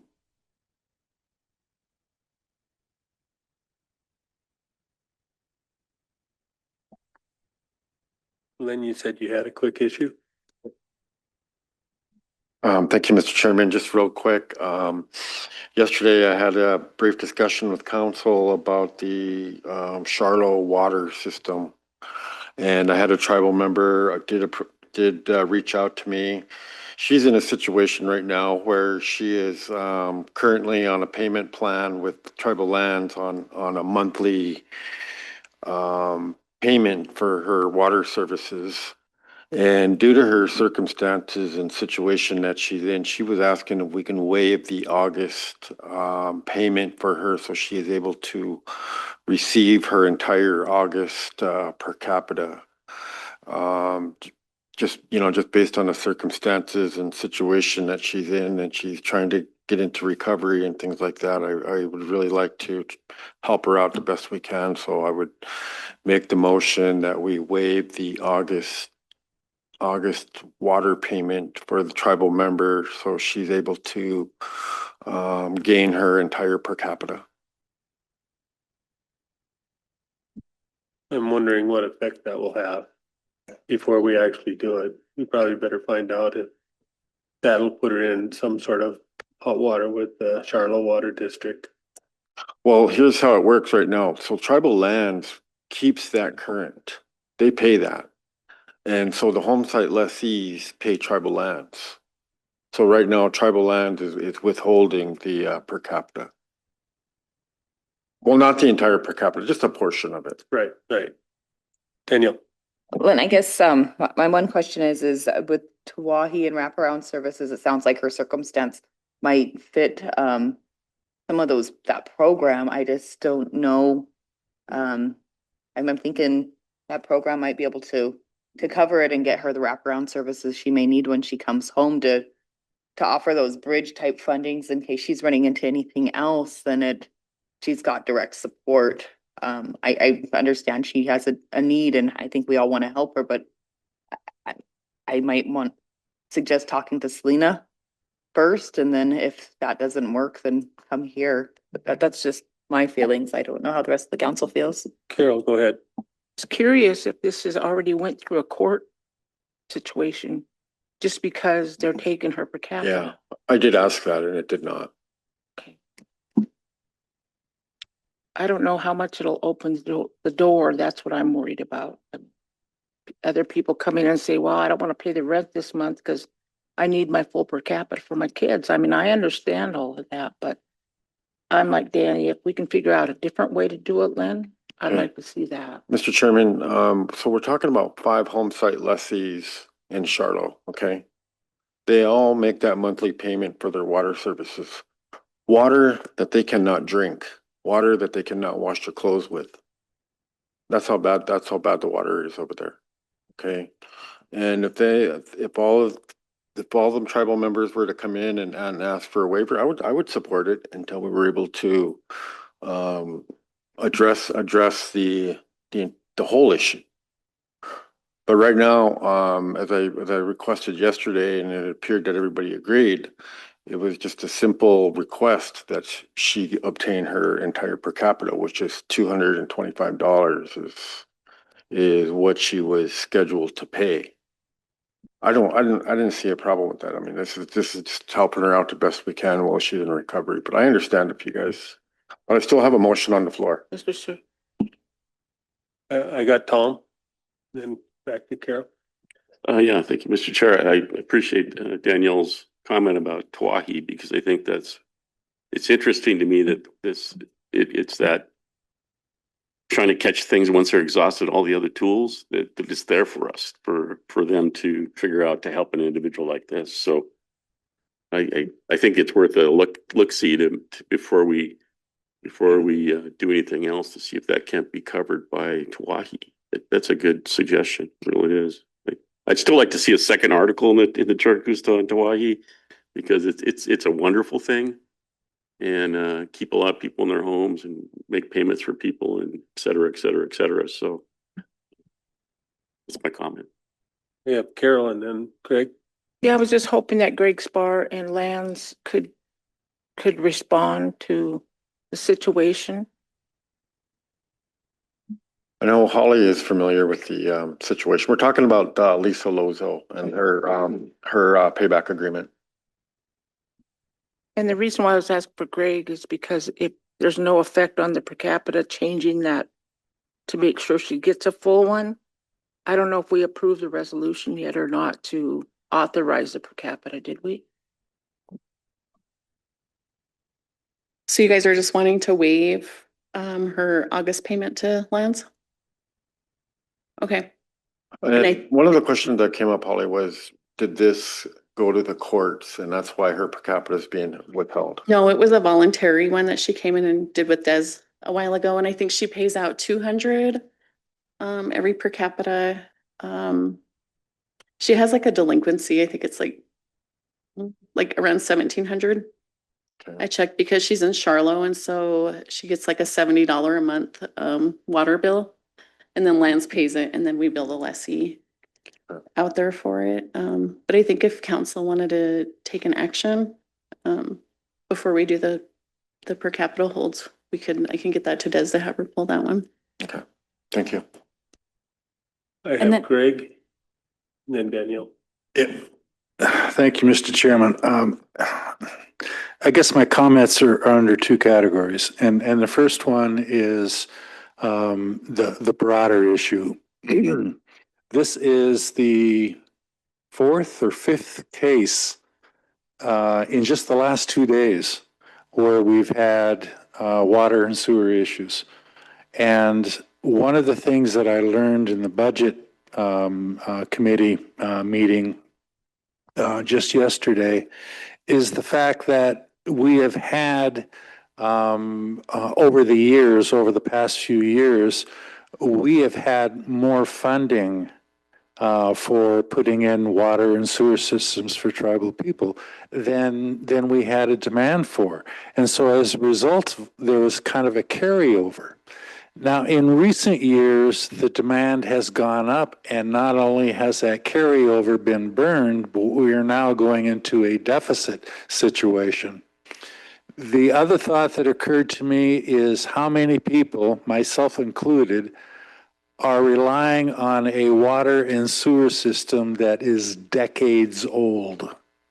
So this issue, I believe, is going to be surfacing on multiple levels, just like it has in the last couple days. And so I think we need to be mindful that when we start down this road of trying to figure out the best way to approach an individual case, that we're starting to set a precedent for what is going to be a very large volume of cases in all probability in the foreseeable future. That being said, it occurs to me that with the multiple resources that we have available to us and some of the complexities that surround those multiple resources, and the need to us to get out of our silos and to have that wraparound care and all those other buzzwords that we've been talking about, that when these issues surface to us, we need to make sure that our staff people, especially in this type of an issue that involves lands, which is under Tony, it involves human services under Michelle, and it probably involves housing because that's where a lot of the water and sewer work is done, which is under a different board. So we need to make sure that before these types of issues come in here, that we have a method of resolving those issues among our staff people, particularly when it cuts across those boundaries, housing, Tony, Michelle, under those two different groups. So that being said, I just want to make sure that that we are mindful of the fact that we're kind of sitting on the edge of kind of a big issue. And we shouldn't back away from it, but we need to be mindful that what we do for one person, we need to be ready to do for many. I know, did you explain why she was kind of requesting a reduction? Okay, so there was, We are in we can go in executive if you guys want to. I'm wondering what Lands is doing with respect to complaining to Charlotte Water District. I've been emailing them about, like the testing and where it is at, which is, I guess Lisa's complaint, that came in sometime last year, and I forwarded it up to Mark. And so I have followed up with Charlotte on Water and Sewer to see if it's like been resolved, if the water is safe or not yet. Because when I initially met with Lisa, sometime in 2025 in the spring, she said, you guys are charging me full price for this water that we're paying full price for, and they're not able to use it. And so they were, kind of had been asking for like a reduction due to the reduced rate. And so that's kind of what brought on her request to do this. And then I think the community, or through her, supposedly they had requested Culligan water be delivered to them. And that's where that's been at. Oh. Okay. Daniel? Yeah, no, this is a city system. It's not a tribal system. Yeah. So it's really hard for us to make any changes. I mean, we're still, Lands is paying that $70, which Yeah. is reimbursing Lands for, and then we've got, her request for help now that'll Band-Aid something, but when we look at, there's a delinquency on there as well. We're just gonna Band-Aid the problem. We're not Yeah. fixing the whole issue. And I really think that a program such as Tawahi could work with her and resolve that. That way it's not hard tribal member dollars covering it. We can use a federal program and really help this individual be successful at the end of it and not have debt carried with her. So I think if we look more long-term fix instead of the short-term fix. I think that will have a better outcome. I think we all want to assist her, but I don't know that just putting the Band-Aid and saying we're gonna waive it this month is going to fix her issue. We'll be back here again in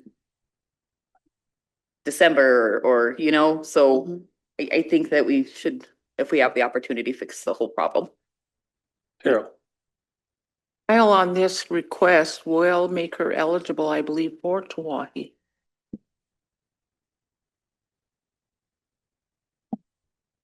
anyway, we have a motion by Lynn to relieve Lisa of her August payment to land so that she can receive her full per capita. Do I have a second?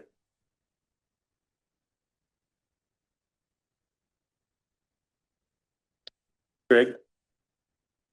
The tally sheet and the decision on the August per capita has not been settled, so that's, it's still within the bounds of taking that action. Changeable, okay.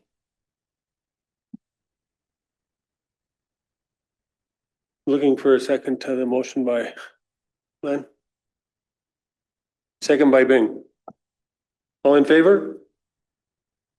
1, 2, 3, 4. 6. 6, 4 against. Carol is against. Danielle's against. So 7, 4 and okay, and Martin's against. We have 7, 4 and Carol against, Martin against, and Danielle against. So Okay, I'll let Des know. And then do you know, has she been referred to Tawahi yet? Okay, we'll do that too. Okay. Okay, we'll follow up. Okay, thanks. thank you, Holly. Have a good day. Danielle.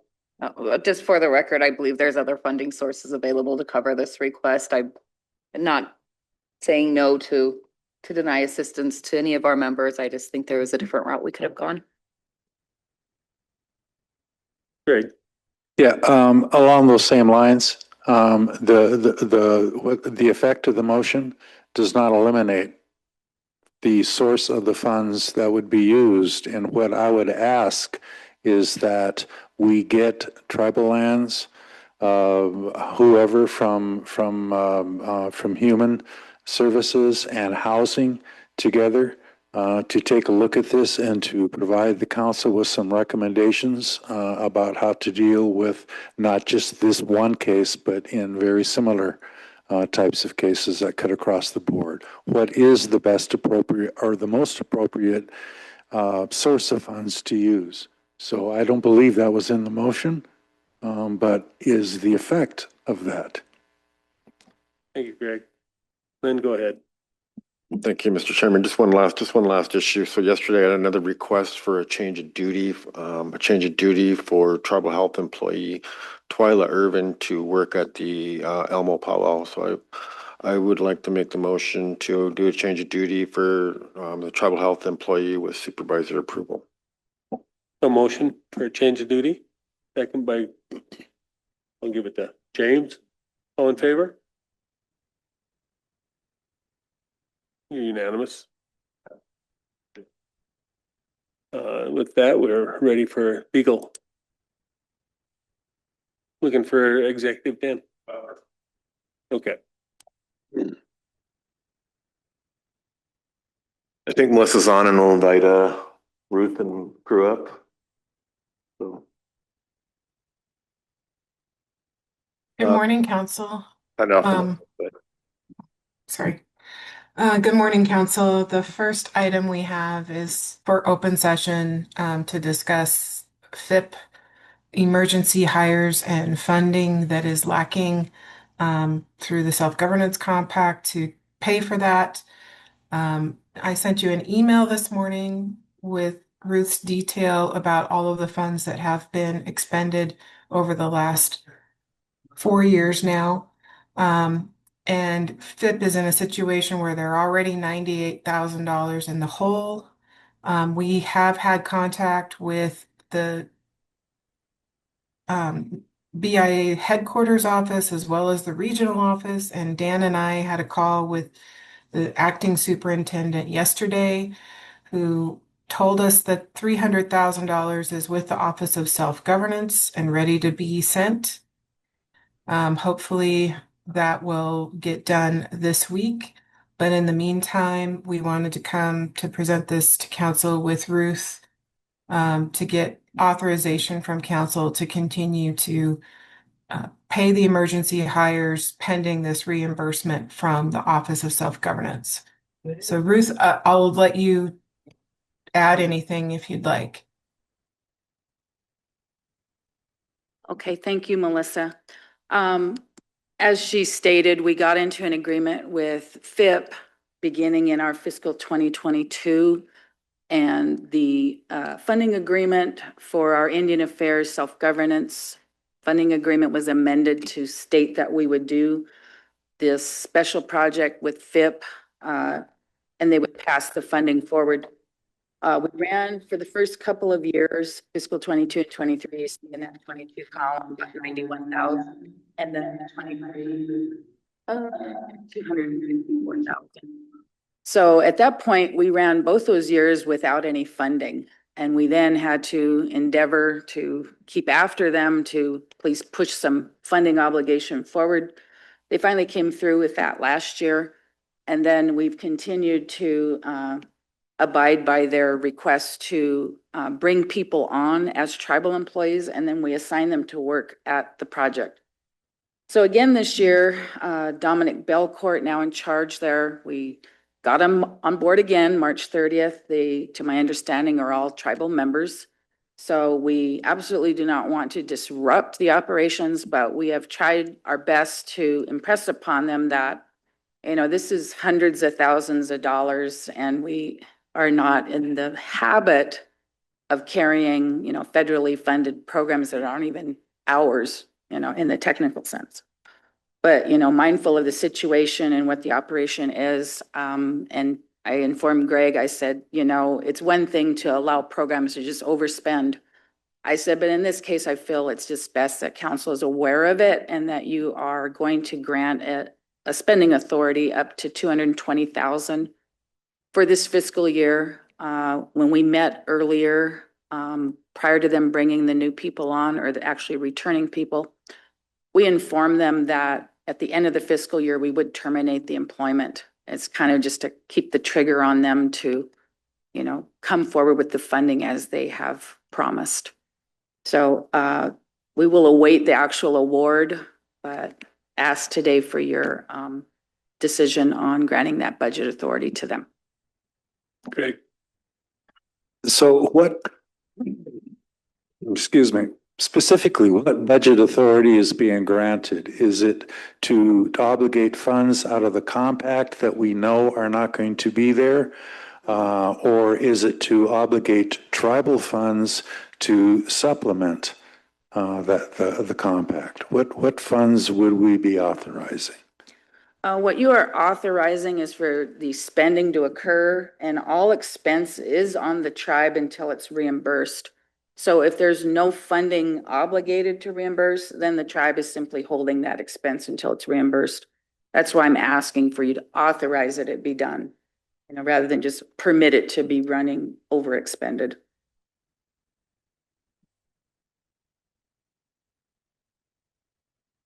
Be nice if we did.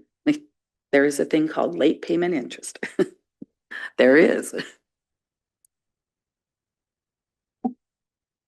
Other questions? Motion by Martin to approve the spending authority, second by Greg. All in favor? Glenn? Got 1, 2, 3, 4, 5.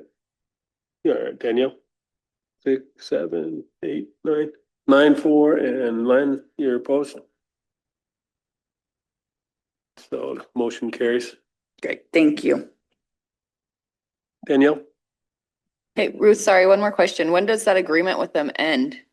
Or by when you said you're terminating their contract thing at the end of the year, does that mean we're done with their emergency hires going forward, so we're not in this mess next year? Well, that's kind of concurrent with how their season is running anyway.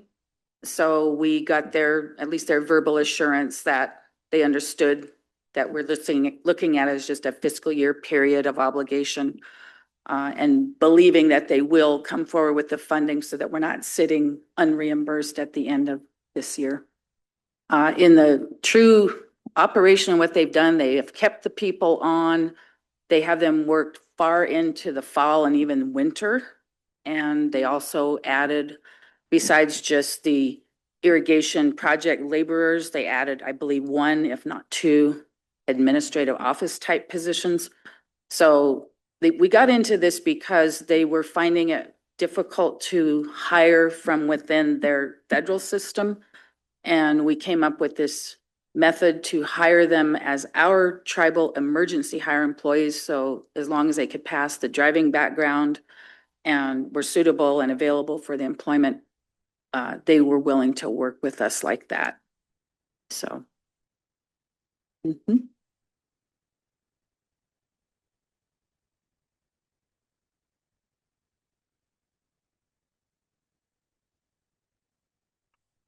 Now you're looking for executive? We will go out of regular.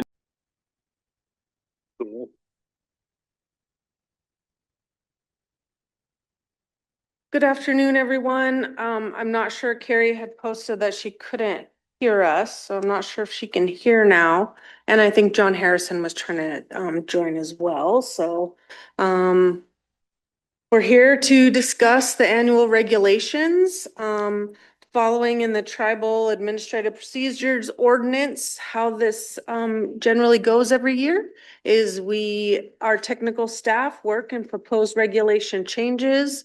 We have taken both non-member and member regulations to both culture committees for an initial canvas. We didn't have any major comments there.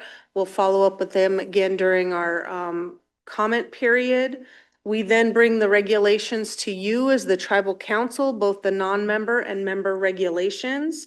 We're going to go through each of them. The reason why we have an hour and a half is we'll go through each of them. You vote on each regulation as we go. If you want to modify, if you want to kick one out, if you want to approve it, we keep going. And for the non-member regulations, as part of our state tribal fish and wildlife agreement, the non-member regulations only will go to the Flathead Reservation Fish and Wildlife Board, which is meeting tomorrow. So we'll bring them to them, they'll approve them or not, and then we'll go to the 30-day public comment period for non-members. The tribal member 30-day public comment period will start tomorrow. For whatever you approve, if that's everything or some of them or however we go today. And then after the 30-day public comment period, we come back for final approval and then the regulations for the following year, which will be 2027 through 28, will be approved and go into effect. For the non-member regulations, they do go to the state Fish and Wildlife Commission for final approval. So the board, public comment, tribal council, and the Fish and Wildlife Commission, and then they become rules for non-members. So that is the process that we're in. I know I talked to Tony yesterday, just wanted me to make sure I clarified where we were in the TAPO process. Hey, Greg. Yeah, geez, I hate to sound like the old guy, but back in the day, right, when we were first pulling these things together and John Carter was in the middle of that, the council insisted that there be a number of public hearings that would go along with that. So not just public comment, but he was actually instructed, no, you need to go out there. And he'd say, look at me, you want me to stand in front of tribal people and talk about regulations? But he did it, right? And I think there was a lot of benefit to the public hearing. So I'm curious as to whether or not there is any objection on the part of you or our officers to have a public hearing to coincide with the public comment period. Mr. Chairman. I apologize. We do have a public hearing. So at the end of, before the final date of the public comment period, we have a public hearing that's available for everybody to come in. We collect suggestions. We'll summarize those and bring those to council to hear what we hear. Sometimes we get no comments, sometimes we get a lot. So we do canvass the public and the culture committees separately.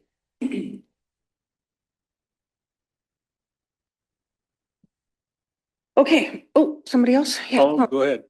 Just one added point of clarification for Greg's benefit, it's segregated out for the items that go to the Fish and Wildlife Board and go to the State Commission are just the bird hunting and fishing regulations for non-members, not the recreation regulations for non-members. Thank you.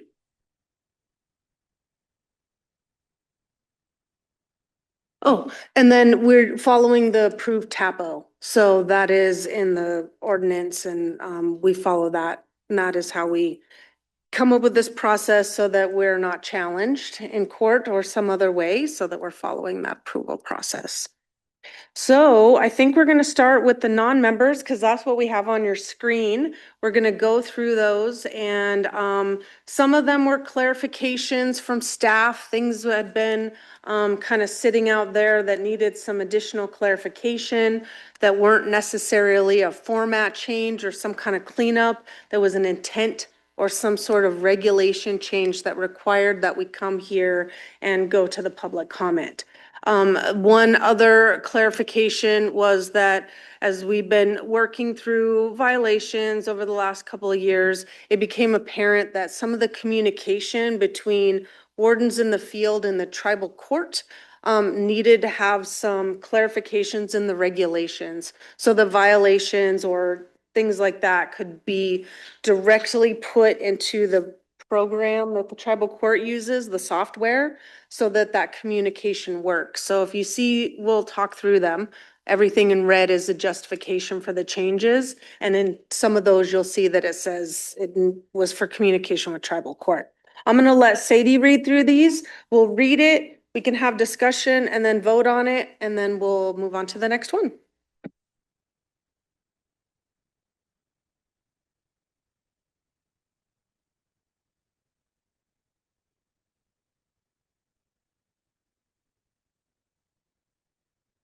Sorry, one other thing, we passed out the regulation books and the special regulation books to each one of you. The page number in yellow is in the book that you have in front of you. The ones that are red at the top are members, the ones that are white are non-members. So we'll be going through the white book first. I think just read the whole thing. Okay, so for the first one, we have on page 5, part 2, section 1, subsection J.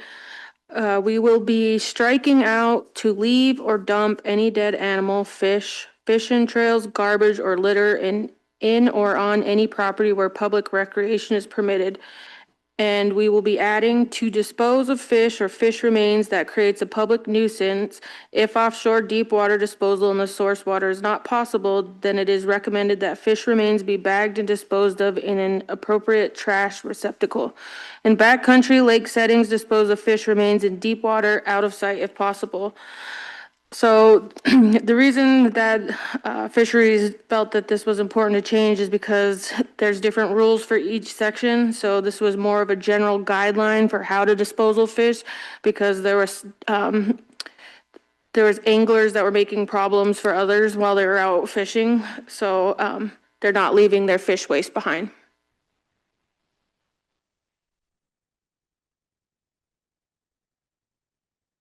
Questions? Greg? Just, I don't understand deep water disposal.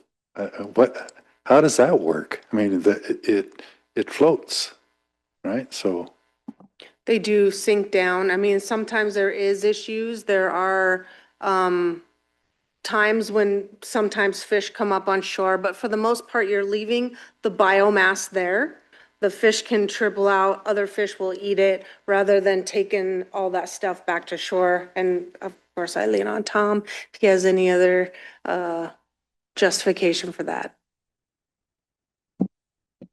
Yeah, the main issue there was to make sure that people adequately throw the guts of the fish in the water deep enough that, you know, it doesn't attract bears and it's out of sight for other anglers or recreationists, you know, if they're swimming in next to a recreation area.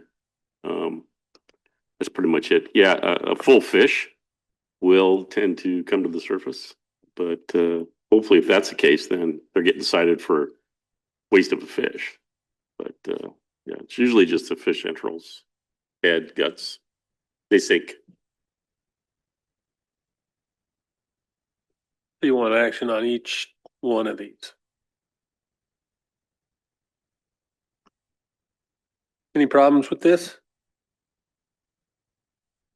You want more than consensus, or do you actually want to vote?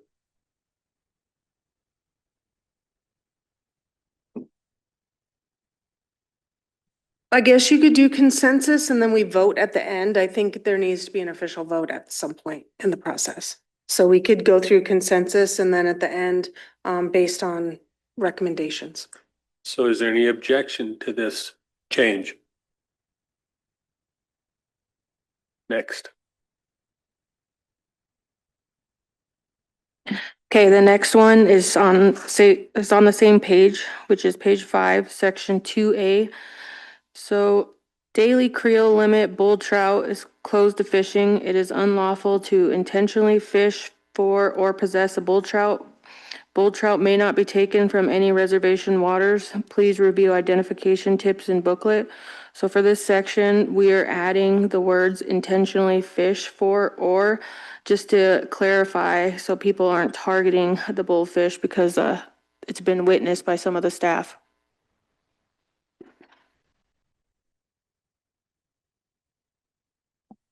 Questions? Any objection?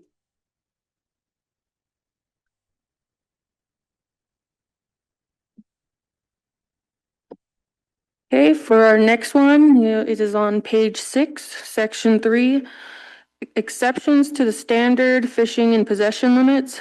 F, section 2, cutthroat trout. 3, fish only, one of which may be longer than 14 inches. Possession limit is twice the limit, daily limit.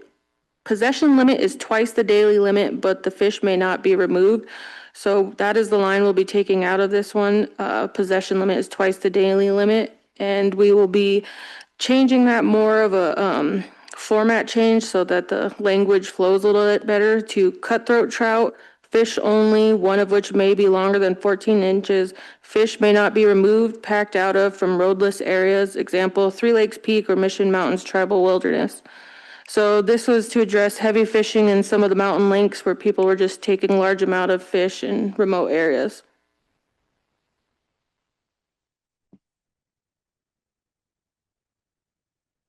And because people are eating the fish, the intent is for eating the fish while you're at the high mountain lakes. You don't need to be in a possession of double the daily limit. So it's just a clarification, but also it was worded differently.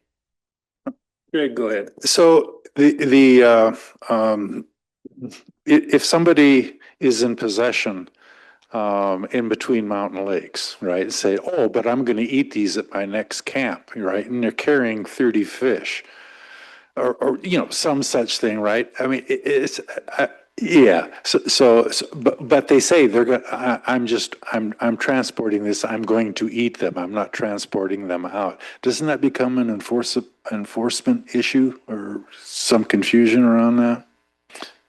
I'm a little worried about removing the possession limit.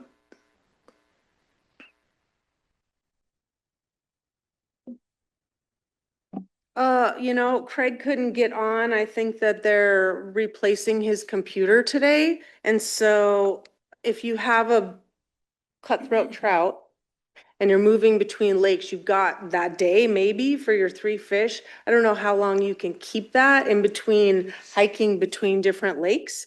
So I'm not sure that it's going to be a problem when you're moving between lakes when you're 3 fish per day. Yeah. What do you think? So your possession limit is 3 fish then, right? Fish. Fish leave the water. I don't see there being a possession limit if you're in the backcountry. You can only have 3 in your possession at any time. I thought that was being struck.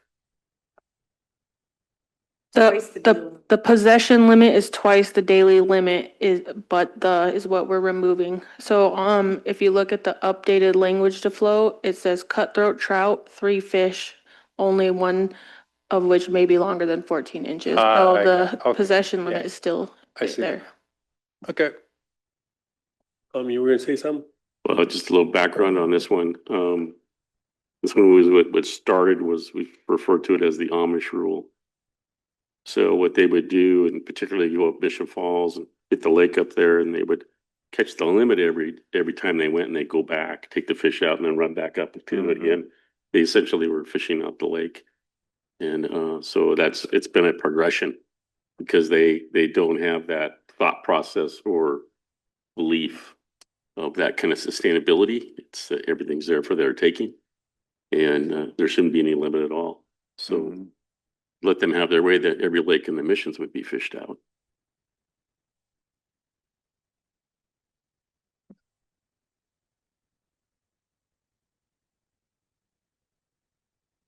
I will say one thing that Sadie and Jesse went down and met with the Amish this last year and had a evening where they bought recreation permits and sat and worked through some of that. So wouldn't say that it's totally perfect yet, but they are at least making space for us to do that. So we don't have to take it. So any objections to this change?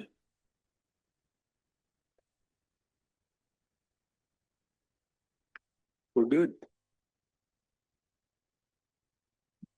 Okay, the next change that we have is on page 7, section 6.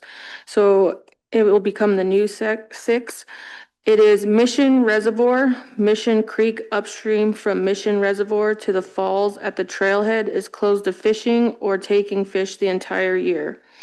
So right now, the regulations don't have the Mission Reservoir there, so we're adding the Mission Reservoir to this section, and it's to protect the bull trout population. They're currently expired from this body of water, but will be reestablishing in the future. So this would have its own section, so it would clarify that this is for the Mission Reservoir. Any objection? I think we're good. Okay, this one is currently, it's not in the regulations, so we would be adding this section. So to read it, it's glass bottles are prohibited at all CSKT recreation sites along rivers, lakes, and reservoirs, including but not limited to boat launches, day use areas, campgrounds, trails, and access roads. Glass bottles are prohibited along the entire lower Flathead River. So broken glass is a safety hazard for visitors, pets, and wildlife, and it's difficult to remove them from beaches and shoreline. So prohibiting glass bottle helps protect the safety, reduce litter, and preserve the natural and cultural resources of recreation areas.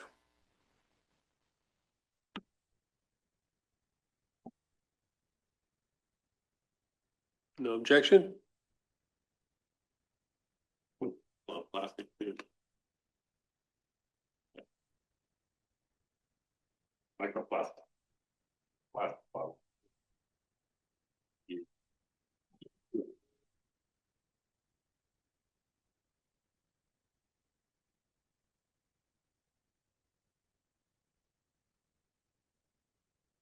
For this next regulation change, we are only going to be adding the word remove.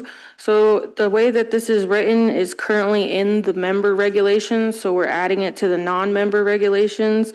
And so we could have consistency with both regulations. So this one is just no person shall destroy, deface, injure, or remove. That's the word we're adding, pick, including berries and mushrooms, or otherwise damage any natural or improved property, including antlers, or cut or destroy or mutilate any tree, shrub, plant, sign, or any geological, historical, or archaeological feature.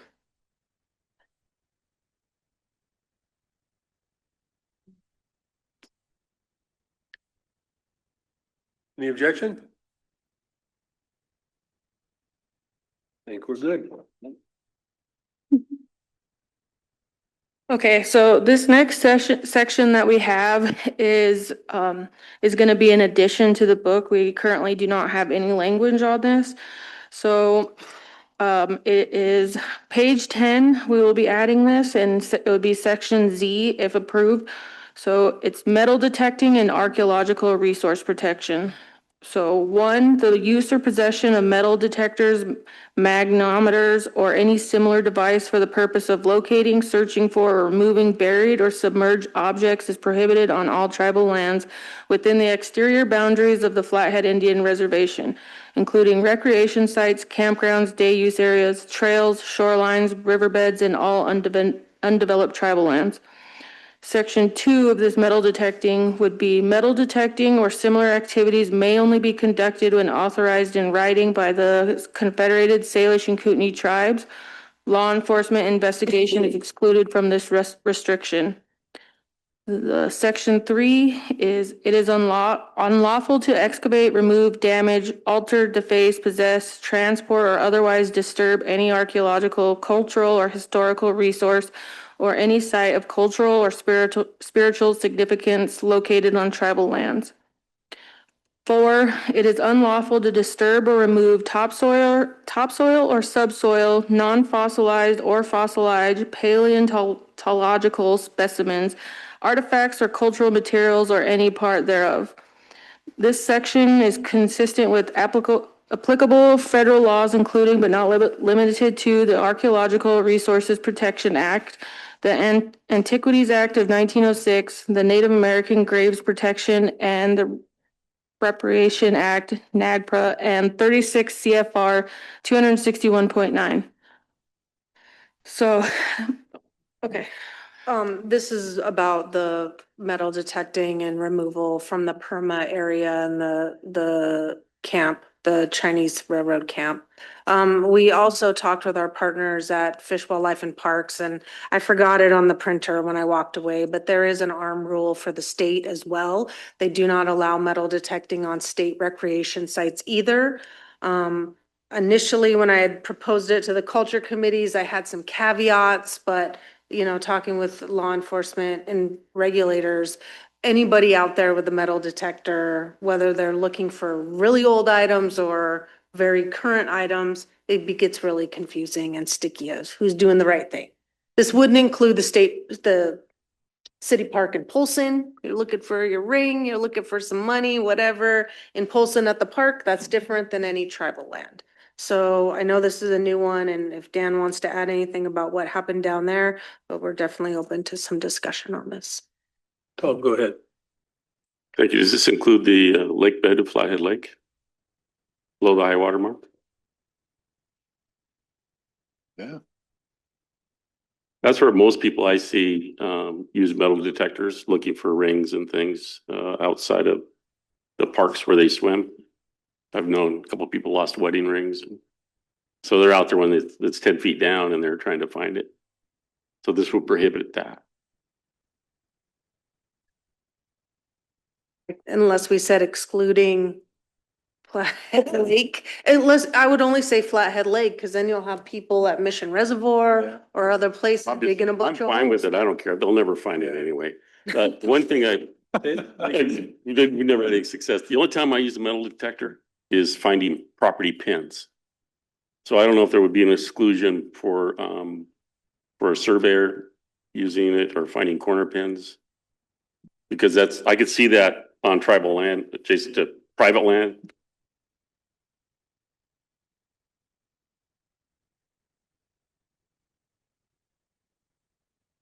You're on the boundary of private and tribal.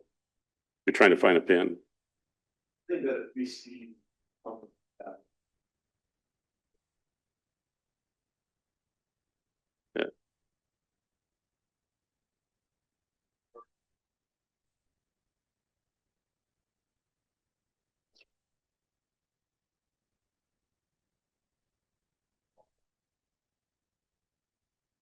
Hey, if someone was to find under your item looking for a spirit, you know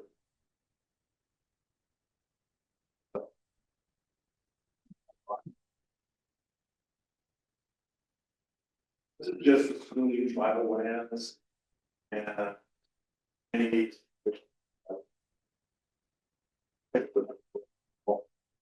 As someone. Looks for permits and about that. Or fence building. I mean, it's obvious when you see somebody doing it for that purpose, so we wouldn't harass them. Mr. Chairman. You can always get permission. Go ahead, Greg. Yeah, so when it comes to natural resources in general, but particularly to cultural resources, I think it's better to err on the side of caution. The ability for somebody, if they need to go out and look for a pen or something like that, and they actually need a metal detector as opposed to a very convenient GPS tool in their pocket, right? They still have the ability to request that permission in writing. So to have the prohibition in place on tribal lands, to me, is the best protection of the cultural resource, because that, well, in my opinion, this is long overdue. Oh, Yeah, I support it 100%. I'm just bringing it up for discussion. The only thing I noticed is you're running out of the alphabet. Thank you, and that's a good point. And we could counsel surveyors and people like that, that if they, for their business, to just put it in writing, come to council, ask for approval for their business to use metal detectors on the tribal reservation for official business. We could do that and pass that word on. any objections to Z? Looks good. Okay, moving on to the next one. We are still on page 10. Since we ran out of the alphabet, we're gonna do double AA. So this is a new regulation we would like to add if approved. Purposely, knowingly, or negligently permit a dog to chase, stalk, pursue, attack, or kill a big game animal. They'd like to put this in the regulations because there's dogs chasing deer or fawns and such, and so we'd like to prevent that from happening, and the game wardens are able to cite them so we can help the wildlife populations.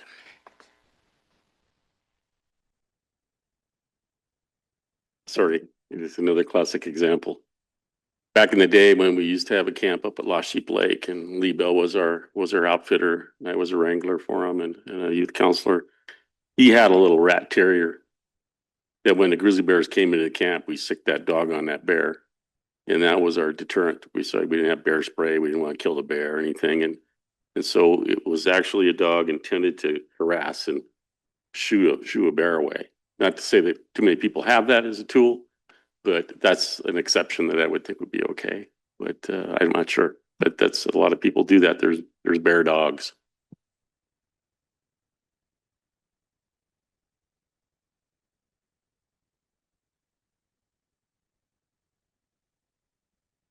Sorry, I kind of speak loud anyway, but, and this is kind of to add that so that we have that tool in the bag to actually issue a citation to someone who's at home and knowingly, purposely allows their dog to run at large.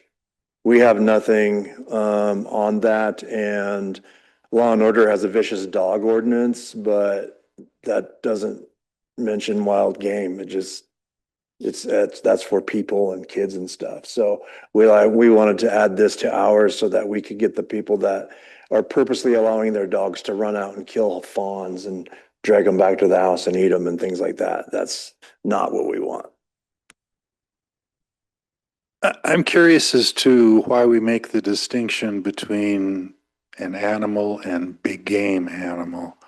I mean, it seems to me that a pika comes to mind, right?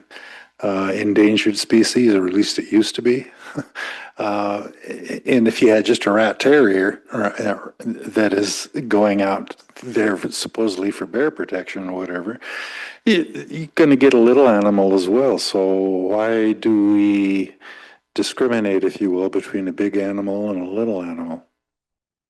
I think part of that is some of the at-large dogs that are out killing big game. I mean, it's really focused on that and tribal members' ability. This is the non-member regulations.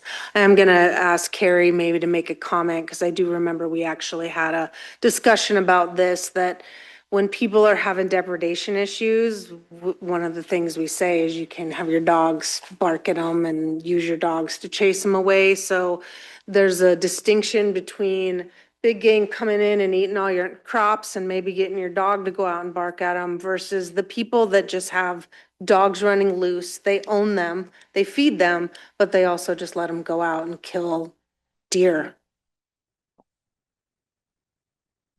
Yeah, I've taken out a few dogs in my career, but I've taken out a lot more cats. So just my question is, why wouldn't we put feral cats, list more cats, because they kill more birds and animals that are a concern to me than a dog would. They're effective killers, and they, with the diminishment of bird populations, every time I'd ever see a cat, wild cat, or any cat that wasn't near a home or resident, and I had a gun in my hand, I was killing a cat. Carrie, do you have anything to say about the deer depredation issue? Yeah, sorry, I had my hand raised, but I didn't, I don't know if anyone can see it. Yeah, I mean, I would say that really the main purpose behind this proposal is really to just help give the game wardens the ability to do something about the folks that whose dogs are intentionally killing big game and running at large, things like that. With cats, I mean, they are a big proponent of mortality on a lot of wildlife species, but I mean, that's a tricky one because there are feral cats all over. Unless we become the feral cat police and create an entire division that just goes around killing feral cats that some people love in their barns. um, so I think that becomes very tricky. But like with here, the tangible goal is to just, because there are people that do it all the time that just let their dogs run, don't take care of them, and then they become. I mean, yeah, it's difficult because like you have feral cats, but they're essentially wild feral animals. But dogs belong to a person, like that is a home that could be responsible for that dog. Whereas a lot of time cats don't have owners; they're essentially just feral. Unless we have feral dogs out there, then that becomes a feral dog capture program too, which everybody wants us to be, but we're not. And there was a lot of comments about housing rounding up dogs and people getting pretty nervous about that situation too. So I don't know, I know there's instances where there's a situation, this one's up to your discretion, non-members.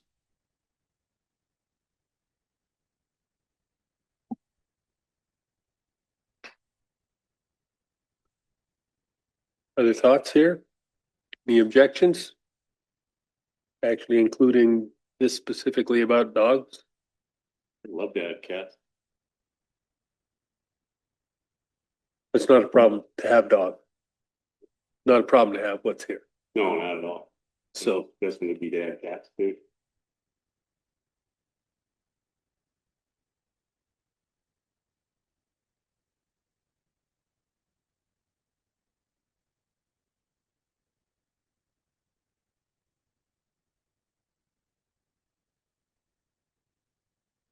Yeah, I guess I just gotta say it again.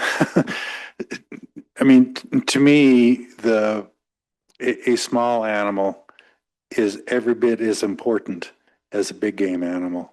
And I'm not so sure I understand what we would lose by just saying all animals as opposed to limiting it to big game animals.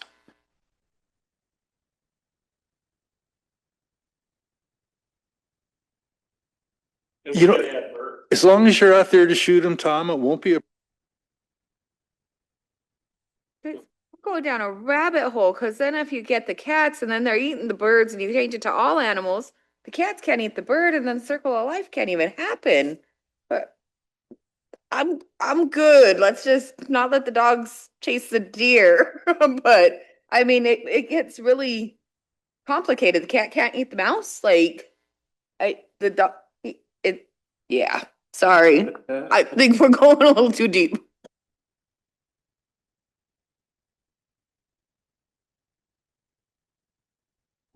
We'll send all the mice to Tom. Yes.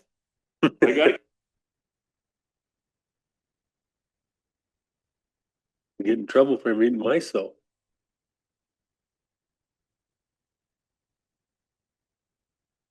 Is there? Land, little property. I know we have suggestions on expanding, but is there any objection to putting this language in now? Right. I think we can put this language in.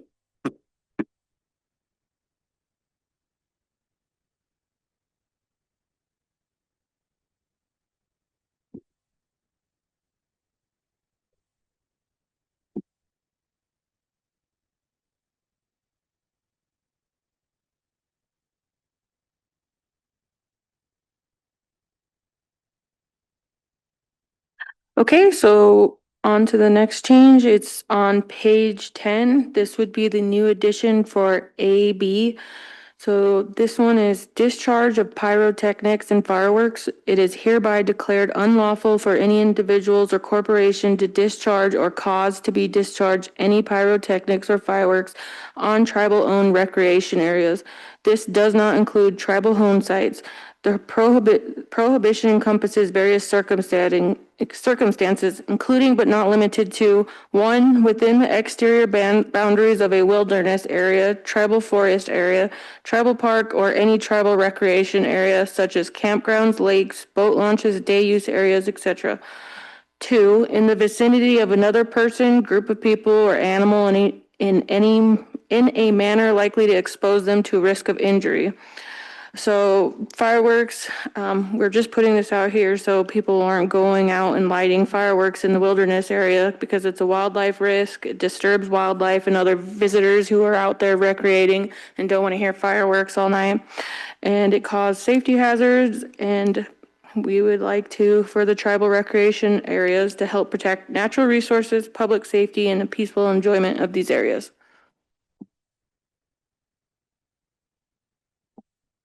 I thought it was, that's what we tell everybody that buys fireworks.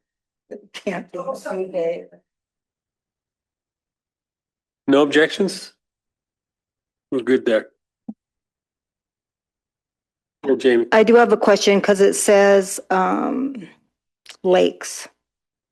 That would be like the lake around, say, Blue Bay, but if they're out in the middle of the lake, because I know a lot of people do that.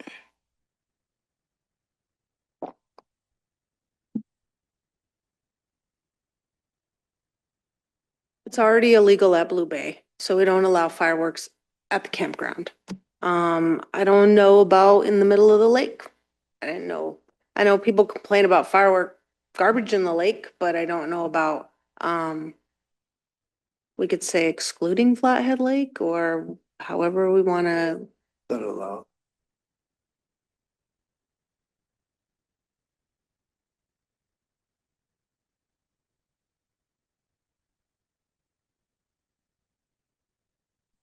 Not enforcing this stuff on private property. So, I mean, obviously, we don't have the authority. So this would be more so, as my experience this last time was Twin Lakes. St. Mary's, stuff like that, where someone wants to get away from the valley and take their dog because the dog don't like it either. And then you go there and then you're being bombarded by the same problem. This would make that not happen.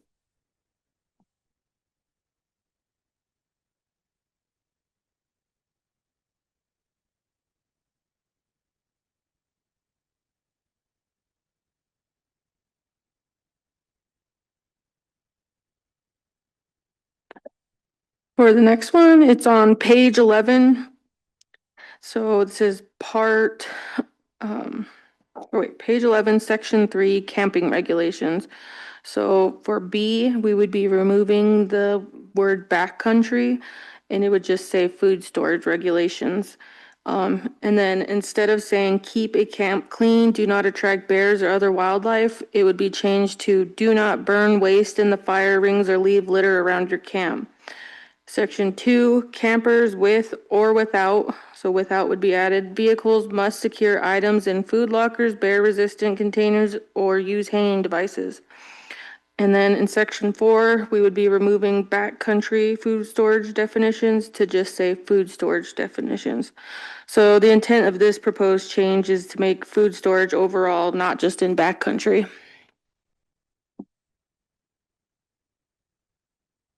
What's a food locker? Like, can you buy those or where do I go? We have them at Blue Bay, so I know a couple of people got their food stolen out of them. You gotta bring your own padlock, but it's a metal-sided locker that you can put food in. So if you're tent camping and you have food and maybe you don't have a car, you're just there, you can put that in there so the bears don't come to your camp and get after you. It's all locked inside that hard-sided locker. We bought some and have them up there. So if you're doing your own camping, you could get different types of metal boxes that you could lock up. Am I good just to put it in my car at night? Like, are you serious? I don't know, I've done it for years and they've not,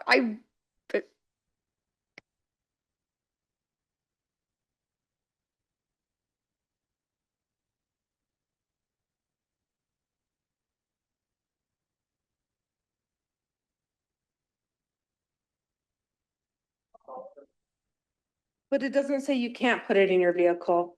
Yeah, you can still do that, but there's a chance the bear will rip your door off and get in there. It'll happen. Trust me, I've seen it. I got pictures. I'll send them to you. The other thing is on food lockers, like backcountry hikers, they can buy portable ones as well to put their food in for 3 days or whatever. And the bears can't smell it or nothing. So it's that kind of stuff. It's just to keep people securing their food. Plus we put out all those hangers and all these campsites to be used for that purpose.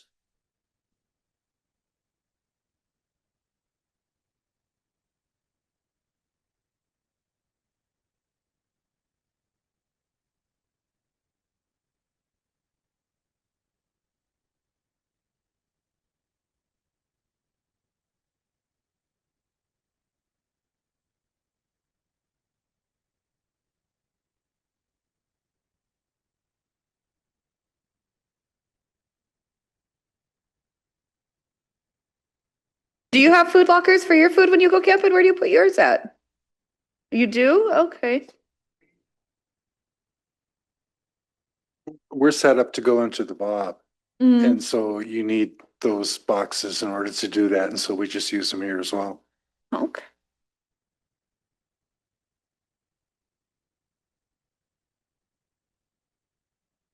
So this is on page 12, section 3, camping regulations. For section C, section 8, camping in an area posted as closed. So this would be noting camping in an area posted as closed is prohibited.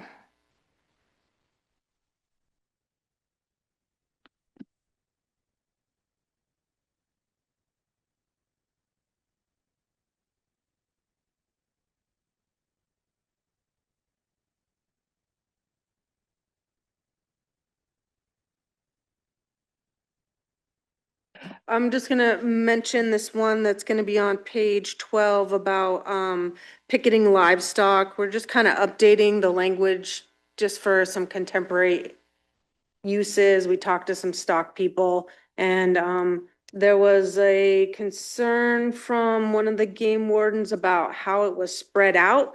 Sadie will talk about it a little bit more, but again, it's in how the communication is between the wardens in the field and the tribal court. If we spread these things out a little bit better, then they can cite a specific thing rather than citing you can't be within 100 feet of water versus don't be tearing up trees within 10 feet at the base of a tree. So I'll let her read those. They're almost identical in the next two sections. It's just because there's two spots on the same page for it to be listed. For section C, the section that we will be removing states the picketing or restraint of livestock shall be at least 100 feet from any water body or established campsite. Livestock shall be kept at least 10 feet from the base of any tree. And the alternative language for section C would be saddle stock, pack stock, and livestock shall be picketed or otherwise restrained at least 100 feet from any water body or established campsite. And then the section D will state stock shall not be restrained within 10 feet of the base of any tree.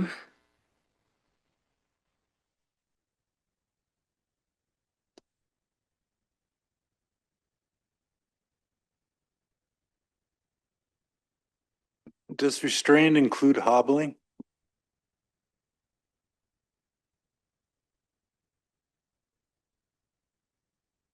Of tying them to 10 feet to the tree. So that's what I understand that to be. So you might, it's, an intent is not to have the reins or the rope around the tree and jacking it up. So if they're hobbled, they're away from the tree. So what I understood was that was the alternative.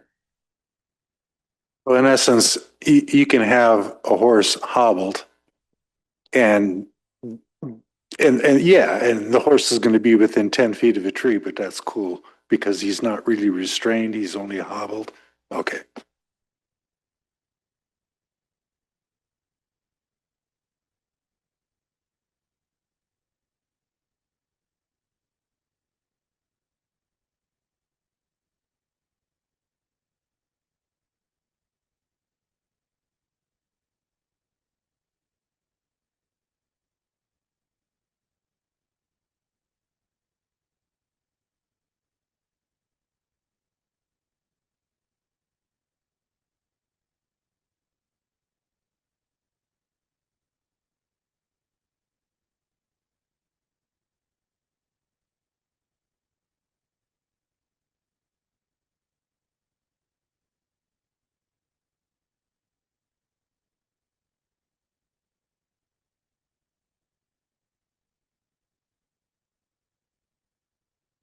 So that was approved or consensus? Okay. For the next one is E, general regulations, which was formerly D. Section 12, the removal of any natural material from the wilderness, which includes no berry or mushroom picking, is what it originally said. So we'd like to change it so it says the removal of any natural material from the wilderness, which includes berries, mushrooms, and antlers. So this is edited for clarity and it adds antlers.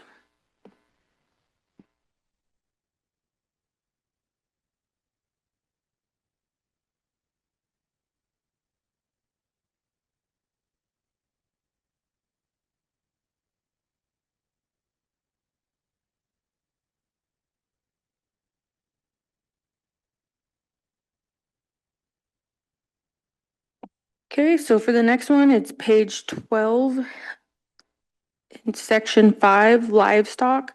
So for the new headline, the old one says section 5, livestock. For the new headline that we're proposing, it would be changed to section 5, livestock, saddle stock, or pack stock. So this refers to animals carrying equipment or supplies, typically horses, mules, burros, llamas. Saddle stock refers to animals ridden by people. Livestock is much broader and can include cattle, sheep, goats, horses, mules, llamas, and other domesticated animals.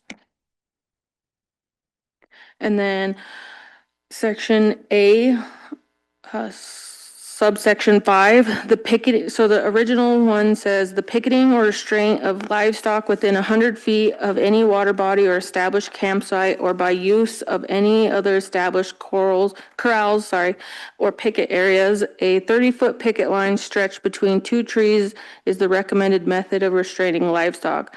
So we would like to remove a 30-foot picket line stretched between two trees is the recommended method of restraining livestock. And then we would like to add section 6, pack and saddle stock shall be restrained using a picket line or other method that minimizes damage to trees, vegetation, and soil. A picket line approximately 30 feet in length stretched between two suitable trees is the recommended method where conditions allow. So it updates the terminology for the current stock and adds the species like llamas and goats, and it separates dissimilar topics, assists in citations.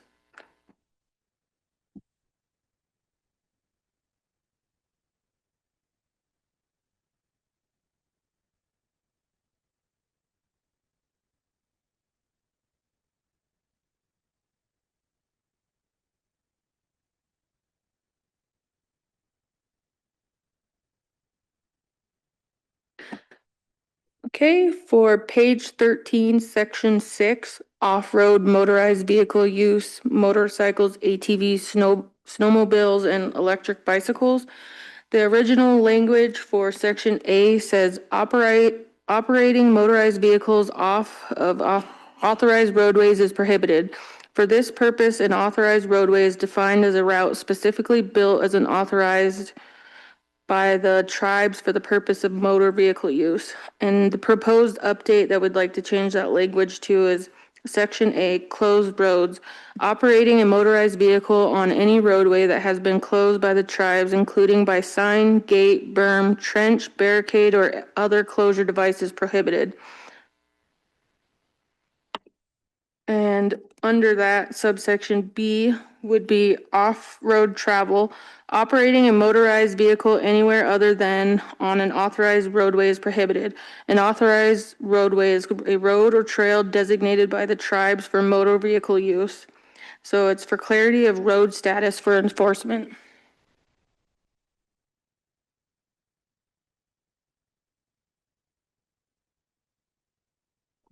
Just as a comment, for Fish and Game, I don't know if you've gotten the complaint yet, but there is a ton of ATV use in the Evapol area, and it might not be a bad idea to post that with this regulation, because there are a lot of non-tribal people coming up from Missoula partying at Eva Paul's and tearing up those hillsides with their ATVs.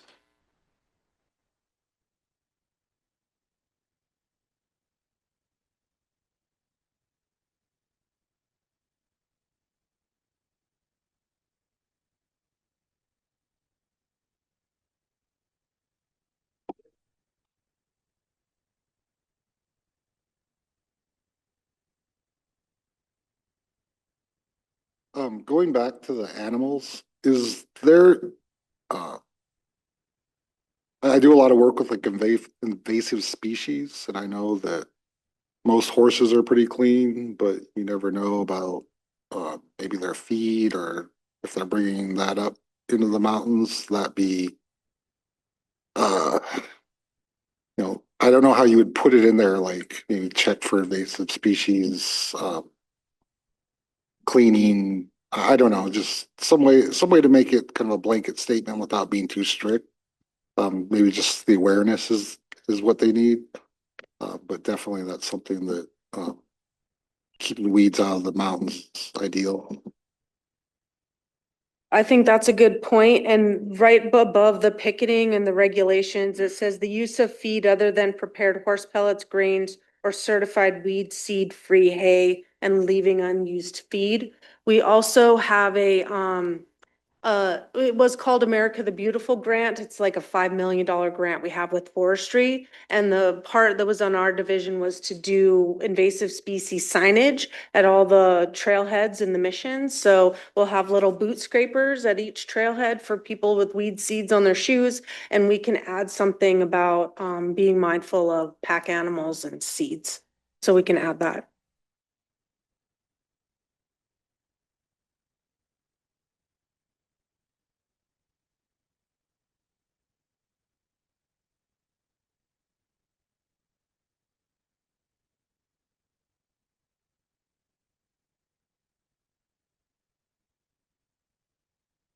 For the next section on page 13, section C, snowmobiles.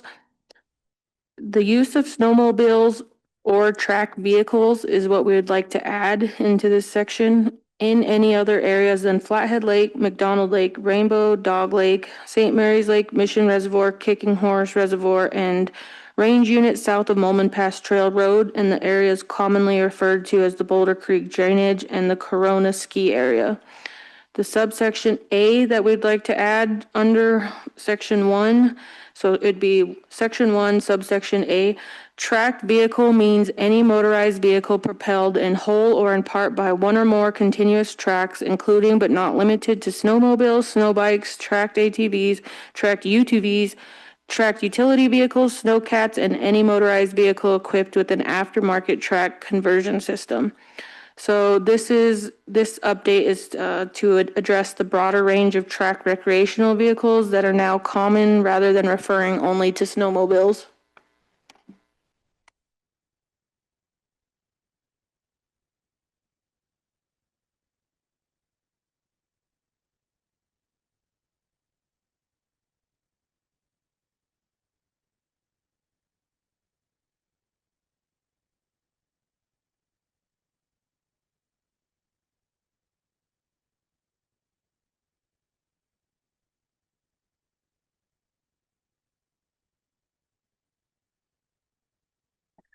So for the next one is on page 14. This is under section 7, boating and water sports, section B, subsection 2, the use of motorized boats. We'd like to add gas or electric trolling on Turtle Lake and remove Twin Lakes. So the clarification in Twin Lakes, we're removing that because Twin Lakes is currently closed to non-members, and defining motorized boats to include gas or electric trolling motors. Under the same section 8, the bison range special regulations, we'd like to add the 3 following sections. For N, alcohol and illegal drugs are prohibited in all areas of the bison range. O, do not cut any vegetation and or trees. P, do not leave campfires unattended. So the justification is alcohol consumption has led to disruptive behavior and conflicts with staff. This regulation helps protect visitors' safety and preserves the bison range as a family-oriented wildlife conservation and recreation area. And we also manage the vegetation in the day use area. Firewood is provided at the fire rings for visitor use, and campfires should never be left unattended.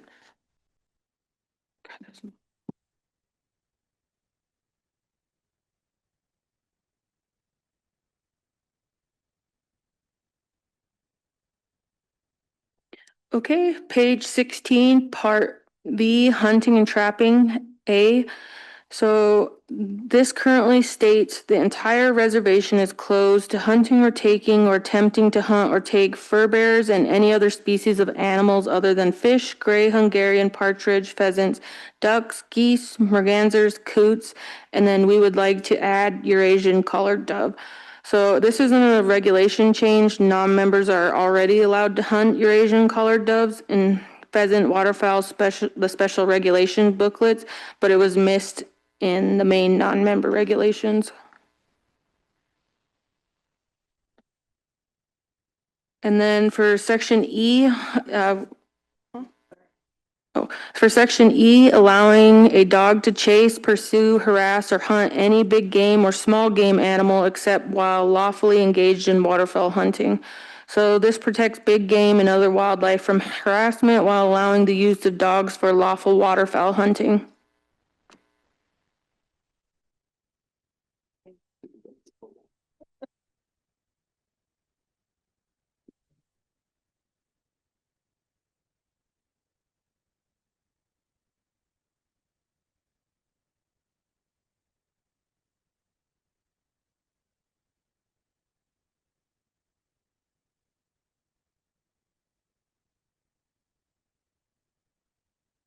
You're right. I think we looked at the access and didn't look at the other part 5 versus part 6.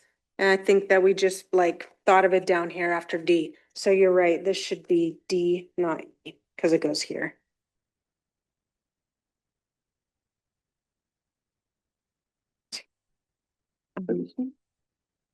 Yep, that's right.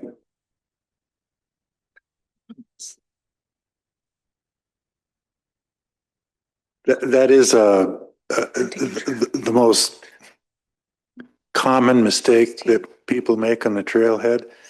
I mean, if they're walking, right, a lot of them are carrying fly rods, right? And if they don't leave the tip down and they got that up waving around when livestock is coming through, it's a mess. That's where train wrecks happen. Interesting. For the next section on trail etiquette.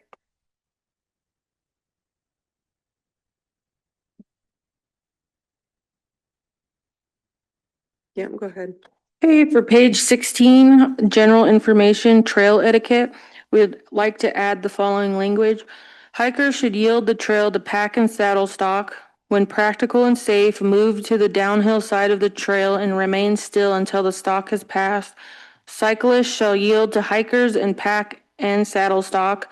All trail users should minimize impacts to the wilderness and respect other visitors. So this isn't a regulation change, it's just etiquette and additional information specifically because we have been working on the regulations in relation to pack animals and on trails.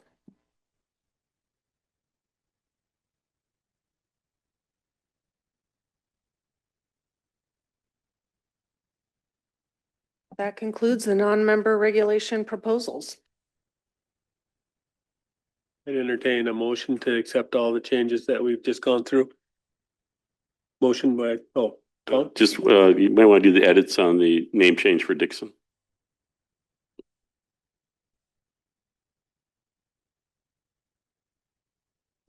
Otherwise, a motion by Tom to accept all the changes. Second by Greg. All in favor? Oh, we're unanimous. Just to clarify, did you say to look through the regulations and update all of the town of Dixon to the town of Shiley? Okay.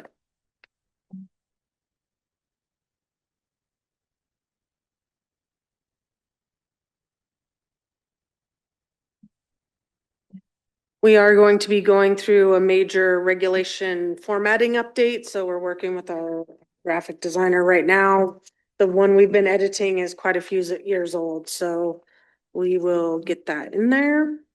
And now we'll go over the member regulations. I don't think there was quite as many regulations in there. I think we're still gonna hit our 30-minute mark before 2:30. Mm-hmm. Is there still quite a bit? Well, that's kind of spread out. So I'm gonna start with the first page. Whoops. And see if we have member regs. Okay, we're on to the red labeled tribal member regulations. One of the big things that we did, and now we're going to undo, was a couple of years ago, we took some of the language out of the regulation booklet for the special regulation booklets. We handed those out for everybody, so you see all them. There's a few of them that will remain separate, but we have the waterfowl and upland game birds, bison hunt, gray wolf, moose, elk, and bighorn sheep. We're going to be sticking those regulations back into this booklet. At the time, we were trying to have handouts for individual members so they could just read specifically about the species they were hunting. And we were initially thinking that we'd save a little money on many pages in this booklet. However, again, with the communication between wardens and the court, having, and I'll let Dan, because I can tell he wants to say something. We could only reference a special regulation book, not an actual violation. By putting them back in the regulation book, we'll now be able to approve a specific violation versus you violated special regulations. I can let Dan talk some more about that. And honestly, every year we just come and ask to change the date on each and every single book. Now that will just be approving each annual regulation. So a lot of those, we use a program called eForce, and that's being hosted by Law and Order. And in order for us to utilize that, we had to separate some things in our regulation book handout to the membership. So if there was a violation, there was too many things that was bulked into one discipline or one hunting situation. And we would issue citations for a number of things that were in violation. And then they would only be charged for the one thing. So, and then talking to the membership, they would forget to grab their special regulation book. And then they go out and they're just kind of winging it. So we're trying not to create any more items to pack around in your pack, right? You grab the book, it'll all be in there. And then anything else that's in there is broken up and not just one single bulk phrase to cover 4 violations. Because we can only charge them with 1 at that point. So, and it's hectic to keep changing things in eForce itself. Because if we change one item in there and put it in, we have to change everything below that item. And Sergeant Paul is in charge of that part, thankfully, not me. But it's a headache for him too. He's in front of the computer all day doing those types of things. So we really thought this portion out to get all the violations in there and to get all the information in there so that the membership has everything they need in one book. I appreciate that. The upland game birds will still be separate just for the fact that the season setting for waterfowl is different for the whole country than it is with our regulation book. So you'll still see the upland game bird. And we talked about the off-reservation bison hunt, just for the fact that we have people going off the reservation. We have a special orientation. There's a lot of information in there. We're going to keep that as an additional handout as well, though that information can still be in here. And so we do want to also approve the date change for the off-reservation bison hunt. There is no change in regulations for that. We just want to update that from 2026 5 to 26 to 2026 to 27. Okay, that's step 1. So that's more informational. It's kind of a format change, but we wanted to let people know because it's a difference. The next one I will talk about, this is one that we discussed last year, and we're bringing it back from some requests from some tribal members just to talk about it again or to see if it's approved. And that is on page 3 of the red labeled member regulations. And this is talking about restricted areas. And we're proposing additional family members who are allowed to accompany tribal members into places like Twin Lakes or other spots where they may be trying to have a picnic or hang out with their family.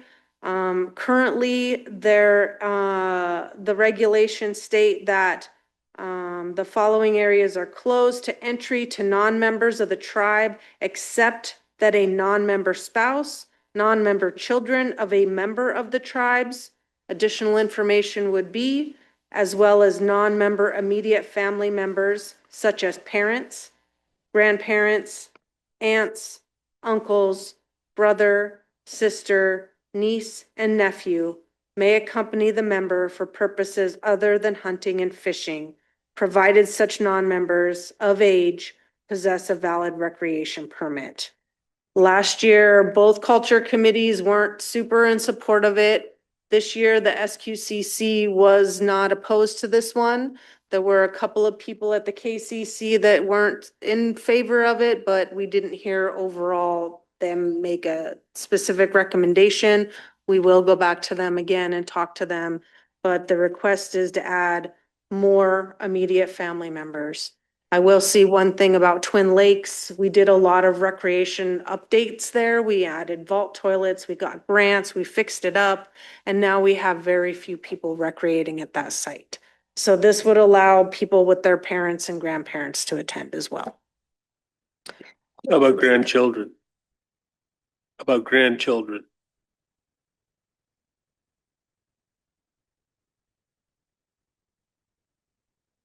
Talked about cousins, then it all of a sudden was like, well, who's a cousin? What's a cousin? Grandchildren's a little bit easier to justify. I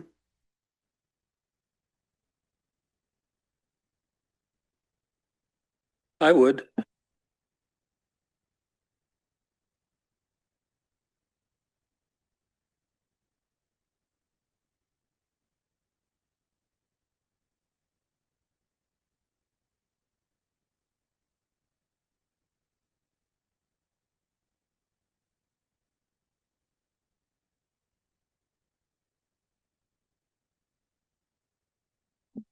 Any objections to that? I think we move on.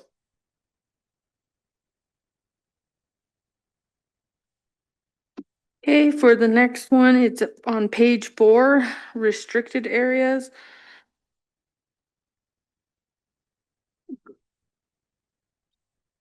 Yeah, 'cause I'm Really quick, this one, Twin Lakes Recreation Area and Heaven Range and Chief Cliff was approved by council to be a restricted area, but we never added it to the non-member regulations.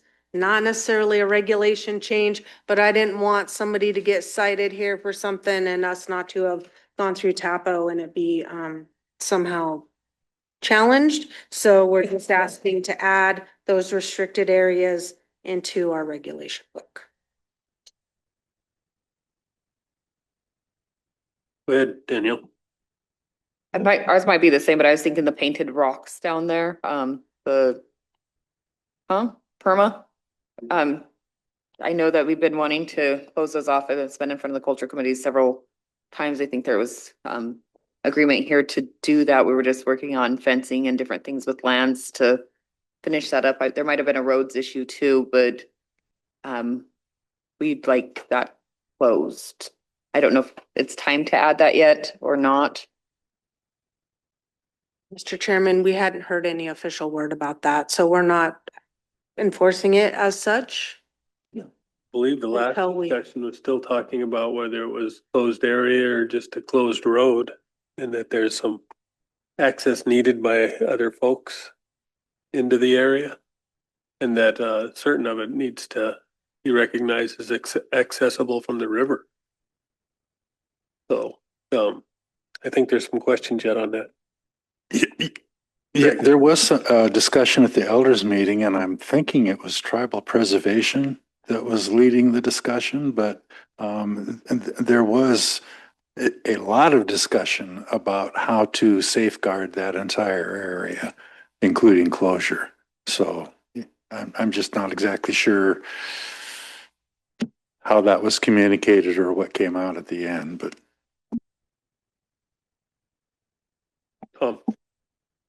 You're not gonna list the urban closure? Cause I know we had urban lookout or that urban area closed along with Hog Heaven. So I think you might want to include that.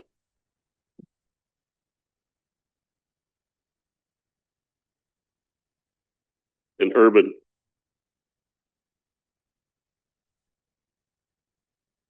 No.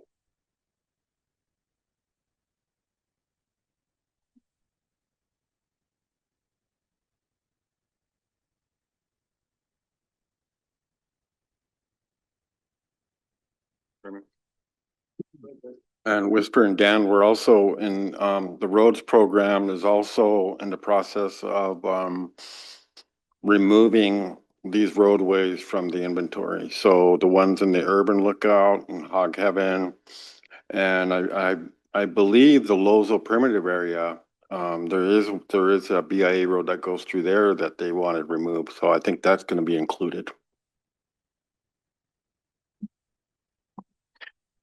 Scott, I talked to Scott on the phone probably a month ago, maybe 3 weeks, right before powwow anyway.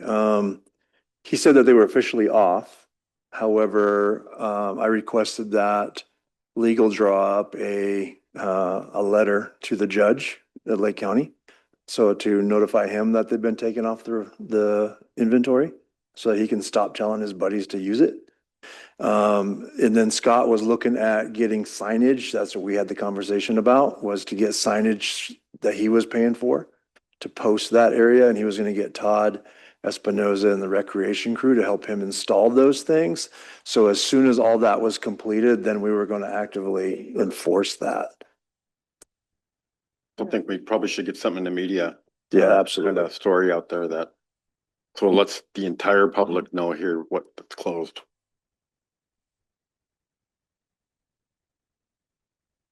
In the non-member regs, I guess is the restricted areas listed in there, and do we need to update those in the non-member regs as well? In that one.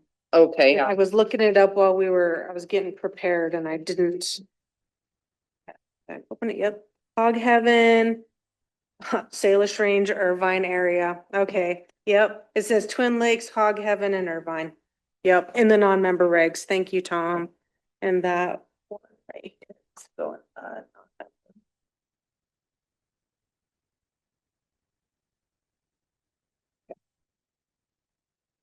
Got it. Okay.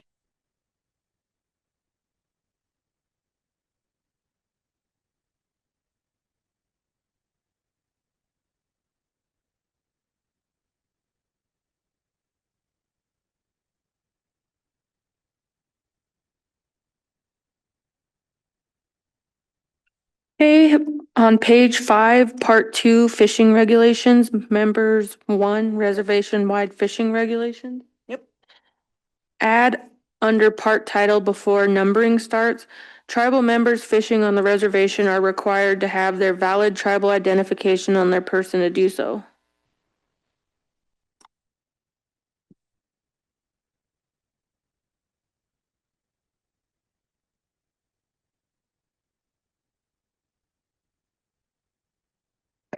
Okay, so for purposes of consistency, so the council knows, I had a, beforehand chat with Whisper and Dan on this point. As it applies to the recreation permit in general, we'll get to that. But since we're at this one now, by means of consistency, what I would like to propose is, since the whole point of this is to protect the resource while at the same time informing the membership of why this is a requirement, and why it's in the regs this way, I would like to see the part that is in red be included in the black.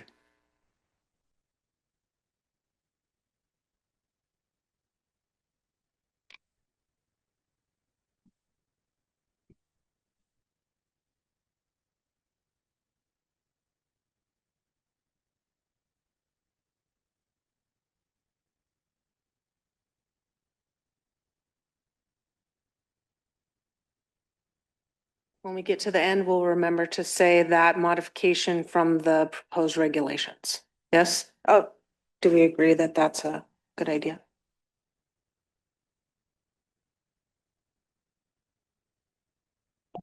I know, I wanted to reflect back to the other one where we're redefining or being more inclusive to immediate family for accompanied by a tribal member in restricted areas.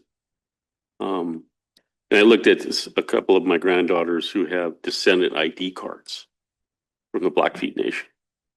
So I think that would also help game wardens in that kind of enforcement for extended families if we would have a policy where we would give our tribal descendants an ID card and help us in this kind of a management scenario. Not only that, but with tribal health or other things. So just put that in everybody's ear, I think it would be a good thing.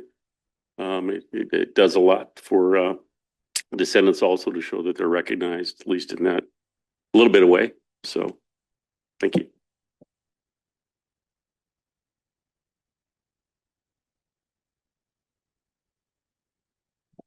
Consensus to amend the regulations to include the justification into the regulation booklet?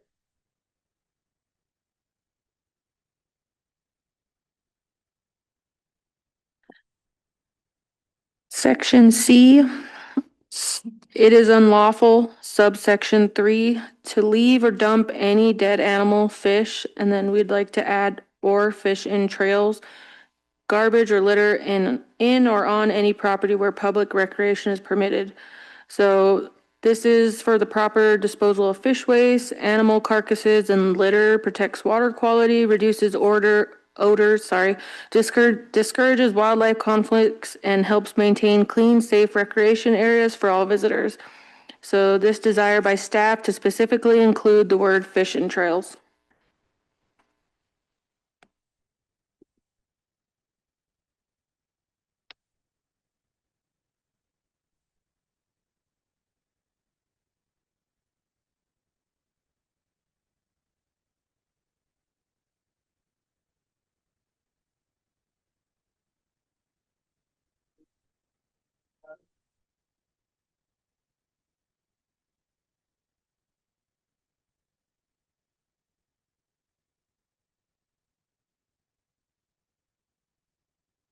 Okay, on page 7, part 3, recreation regulations, members, subsection 1, regulations, general application.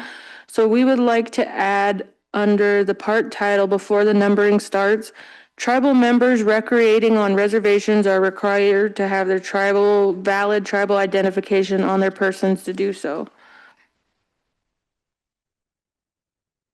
Same thing, different section. So it says the wardens cannot reliably identify CSK tribal members by sight. So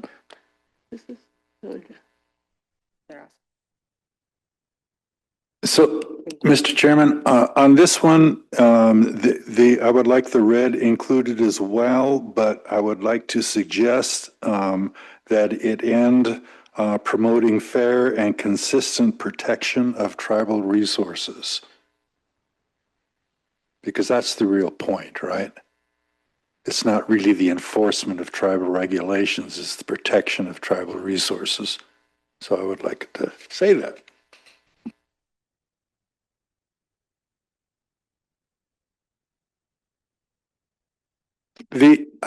Well, it might be a small point, but fishing or hunting, regulations are in play, and enforcement of those regulations is appropriate. When we're coming to general recreation, I think what we're really talking about is the protection of the resource. So that's why I would like that here under recreation as opposed to fishing or hunting. Any objection? I think we're good there.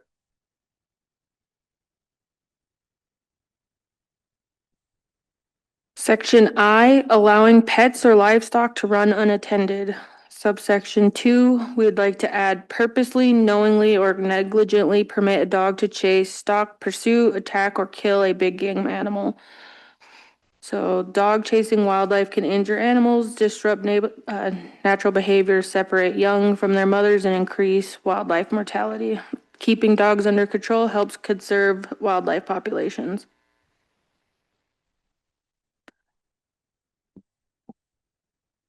Any objection? Probably the same discussion we had before, but Anyways. I think we're okay there. Okay.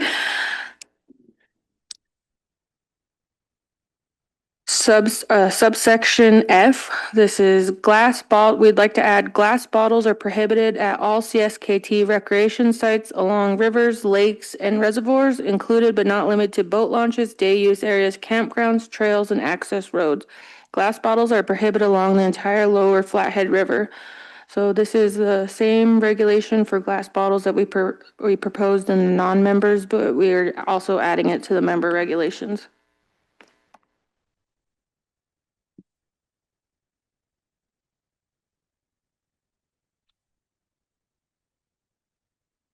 Okay, page 8, part 3, recreation regulations. Subsection 4, we'd like to remove the word backcountry just to say food storage regulations. So this is the proposed change is to make this food storage overall, not just in the backcountry, just like we discussed before in non-member regulations.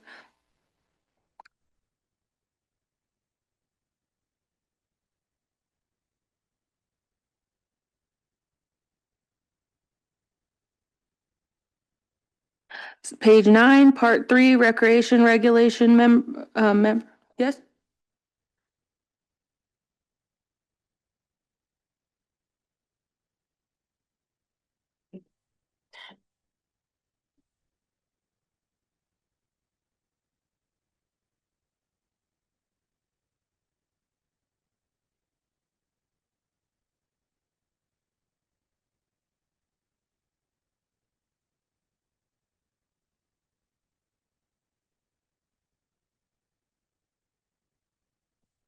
And then in 4 is backcountry food storage definitions.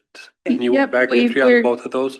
Yep, we'll remove it from from subsection S as well, where it says backcountry food storage regulations. So that would be S as well.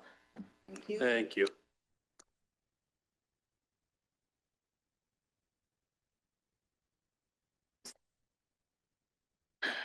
Okay, this one is just to add the stock clarification again for the terminology for stock. The livestock shall be picketed, otherwise restrained 100 feet from any water body. The stock shall not be restrained within 10 feet of the base of any tree.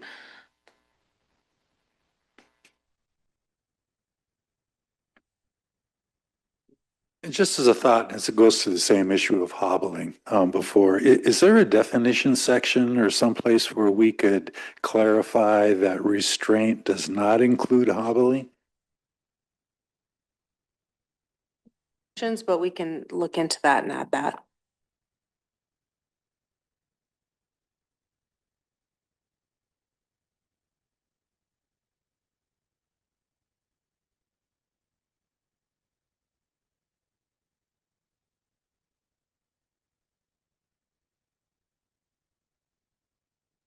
For section 3 on page 9, it's again just to clarify the saddle stock or pack stock.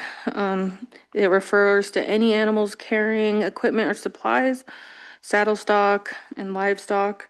So it'd be the same as the addition, just to clarify the pack and saddle. So it's for a terminology update.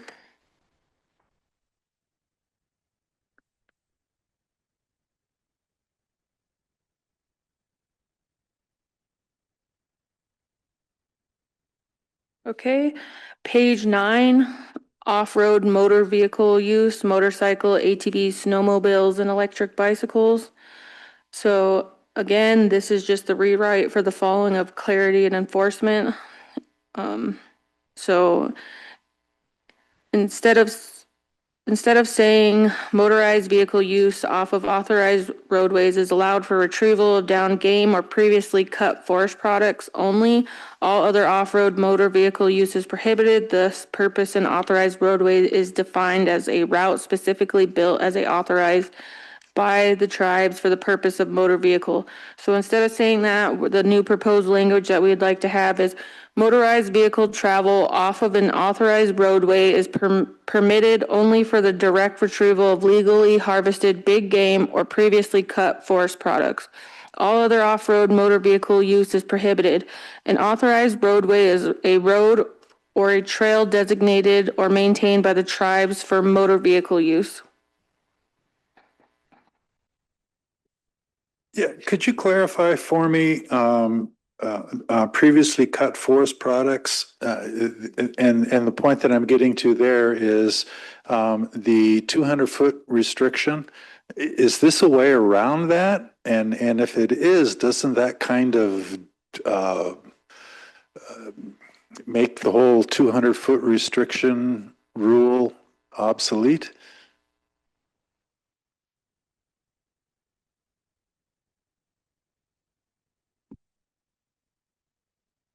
Yeah, I'm a woodcutter, so that's why I'm.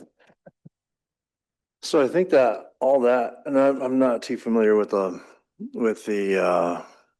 forestry policies, but I think most of that was directed to the loggers. You as an individual going up to get a load of wood for winter burning, you go up, you fall it, and then you can take your truck to go get it. I think that's what we're kind of thinking there. Right? Yeah, so it's saying that, a motorized vehicle travel off of an authorized roadway is only for retrieval of big game or previously cut forest products. So yeah, if you fell a tree and you took one load and then you had to go back and you were over there, I would say that's like a previously felled. I took one tree, I went home, I unloaded it. Next day I come back if somebody didn't snag it before you got back. Then you could be lawfully as a tribal member off of an established road getting your previously cut tree. So as a wildlife biologist, that kind of does away with the 200-foot rule, and doesn't that make it more difficult for the wildlife?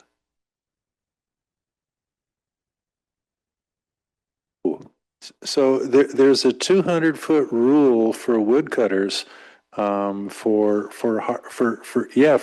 harvesting firewood.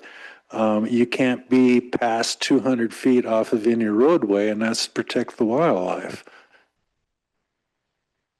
Yeah, I think that's in the TUPS, I think. And yeah, this isn't, so this is just saying if you need to get off of the road within that 200-foot like cuttable buffer, like that's what it's meant for. It's not like, oh, we've got a mitigation property, you can go cut down one of our giant ponderosa pines and then take that. It would still like be under the guidelines of TUPS and firewood collection. So there is a designation between the two regulations. TUPS we don't enforce. So I don't know that we could look into it, but we Well, don't enforce TUPS. Could I suggest that say retrieval of legally harvested big game or legally cut forest products? Wouldn't that solve the problem?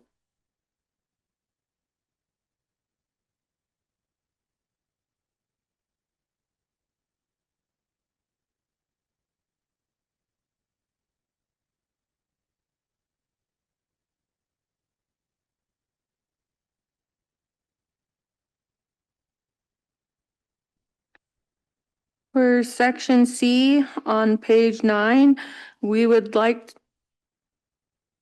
sorry, we would like to add entry or travel by motorized vehicles on roads posted, closed, or which have had man-made obstructions such as trenches, berms, and gates or other barricades placed on them is prohibited.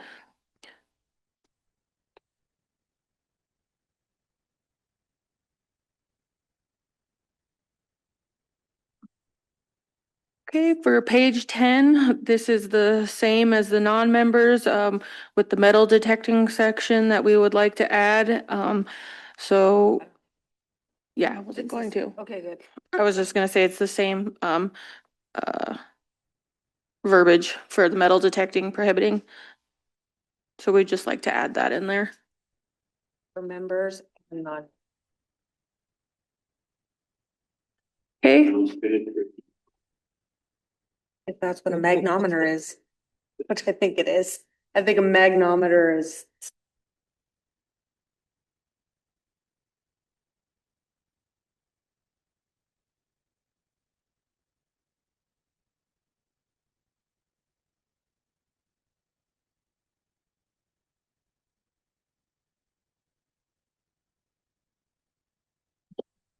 on page 11, we would like to add the same special regulations to the bison range that we added in the non-members, prohibiting alcohol, not cutting vegetation, and do not leave campfires unattended.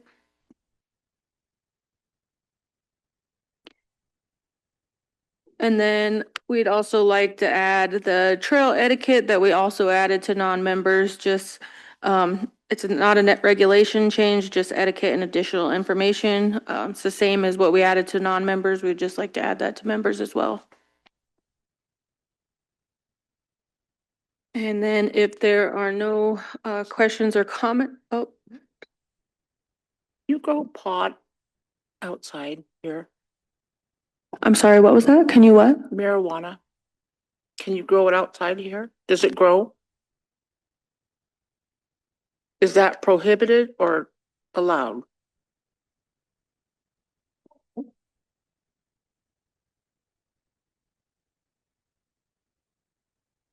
I would refer all that type of stuff to law and order.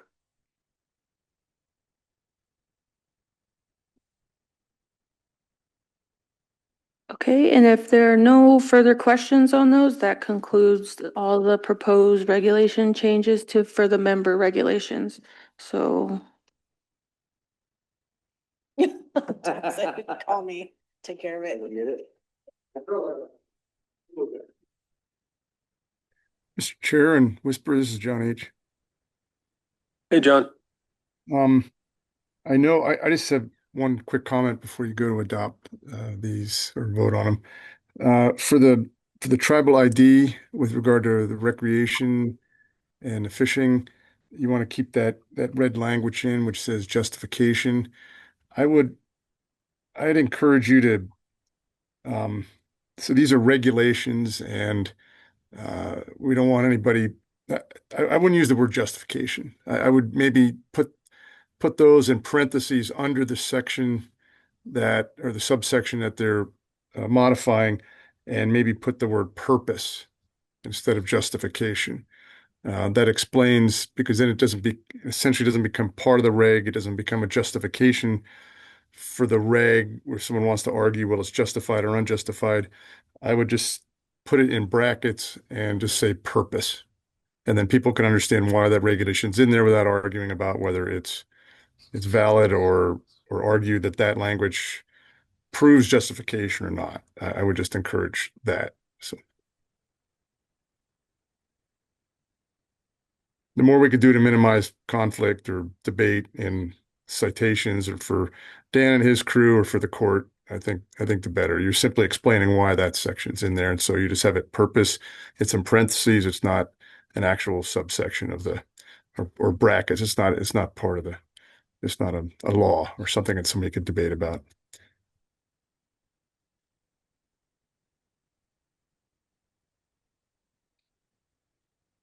Makes sense. Before we go, okay, I was just trying to reconcile some of the numbering here. On the one change you made in the Mission Mountain Tribal Wilderness, you added C, saddle stock, pack stock, livestock. And then you have D, stock shall not be restrained within 10 feet.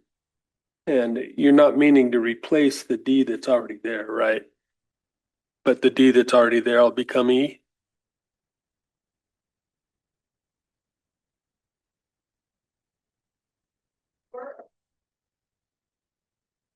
It's on page 9, actually. Mission Mountain Tribal Wilderness Regs.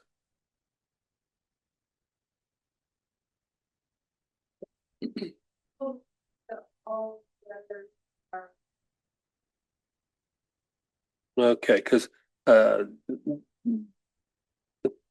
doesn't say you're replacing D, but it's in addition to, I believe. And so that'll become E. And then on the Part 4 recreation regulations where you're adding the metal detecting stuff. Part 4 here says it's access to hunting and fishing areas. Right? It's way past boating, water, Blue Bay, Bison Range. I was trying to find a Y to put Z after, and I don't find a Y anywhere. And I don't even find a recreation regulations in Part 4.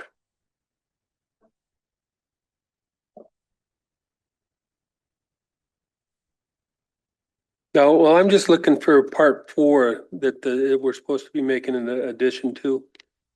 And Part 4 in the member says Part 4 access to hunting and fishing areas, not recreation regulations. In the book that you gave me.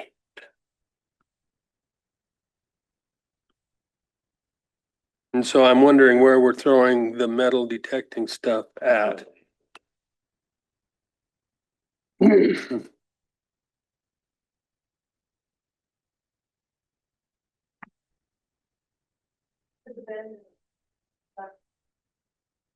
Oh, I'm the non-member regs. I'm sure it is, but you got to find a landing spot for it.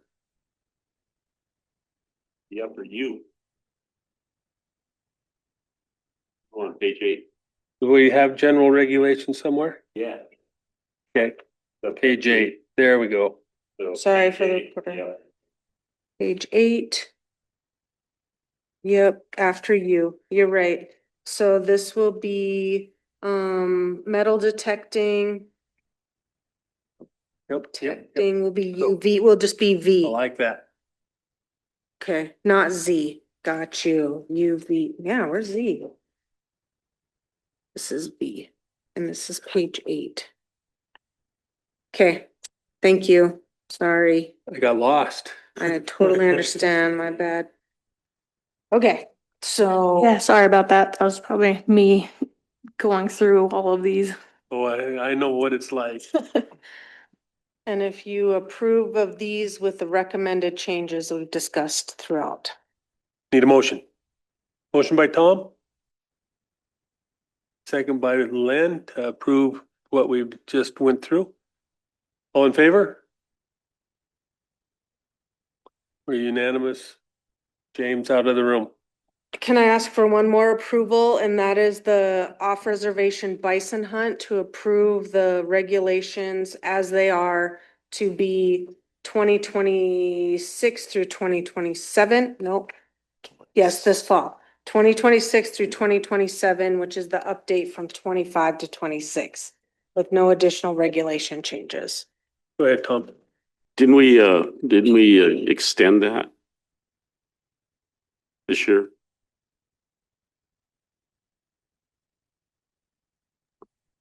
I believe that was just like a one-time thing because of the mild winter.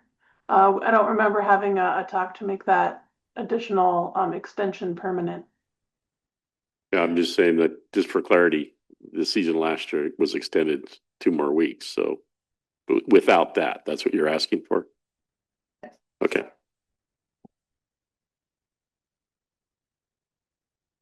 Well, yeah, Mr. Chair, I'm not sure. I mean, with the way the trends are happening, it's probably more likely we will do another extension, but maybe at this point in time, it's just good to keep it the way it is. I don't know. Well, we've changed it the last 2 years. I know we've extended it the last 2 years, for sure. 2 weeks. One clarification, the state extended their season to the end of February, because we went to March 1st. They went to February 28th, but I don't know if that was a permanent change or if that was just the season last year. For the state? I'm not sure that was, I think that's one of their tools in their tool bag, that they can modify the number of permits they issue, and then they can extend the season like we do. It's adaptive management at its finest, I guess. Is there a valid reason to make that extension not permanent? One more thing, I would say maybe let's give it one more year and see what the weather's doing. And if it looks like we're extending again, then we consider a permanent extension, or we continue to have it as a tool should we need it.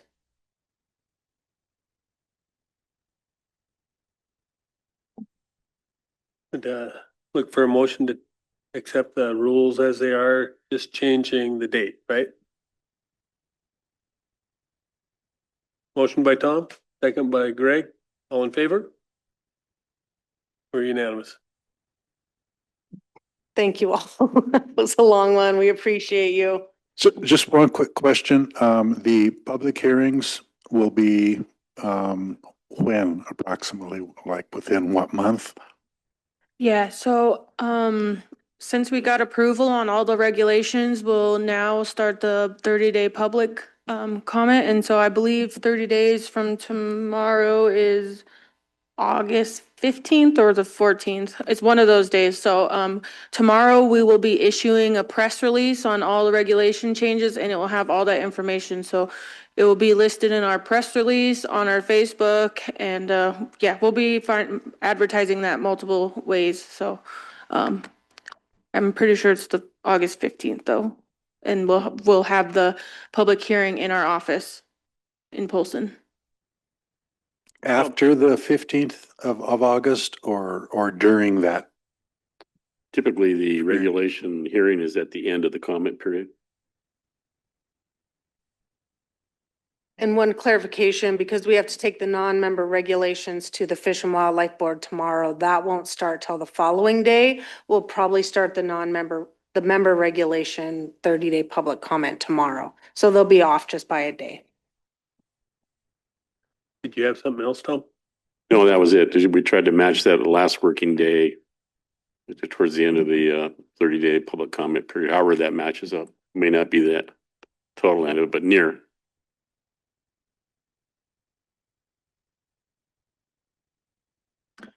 Thank you. Appreciate it. Thank you.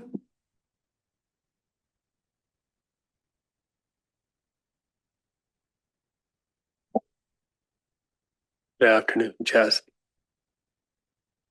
Good afternoon, everybody. been a long day for you guys, so let's get through these as fast as we can. Yeah, pull that microphone a little closer to you, would you please? Is Thank that you. better?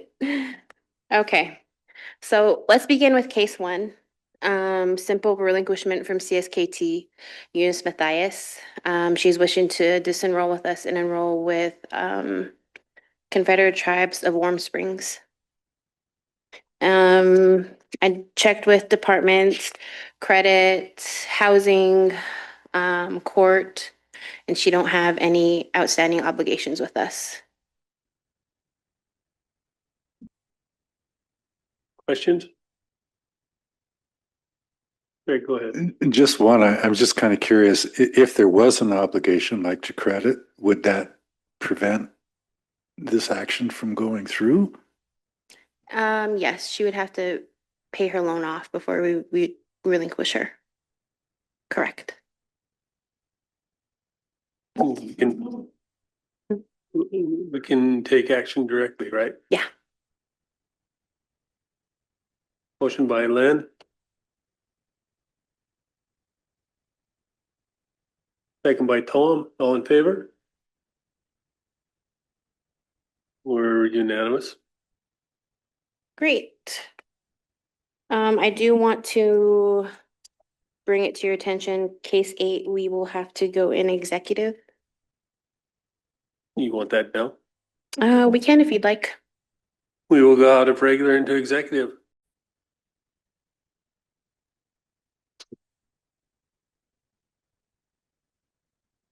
We got case 2, a bear claw enrollment. Case 1, approval for relinquishment of.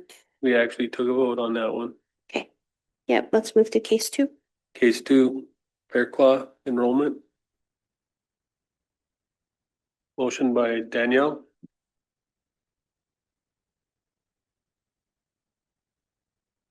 Second by Lynn. All in favor? We're unanimous.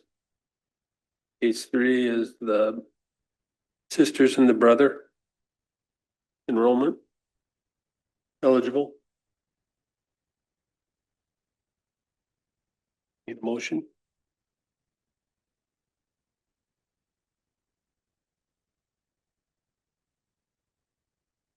Motion by Greg.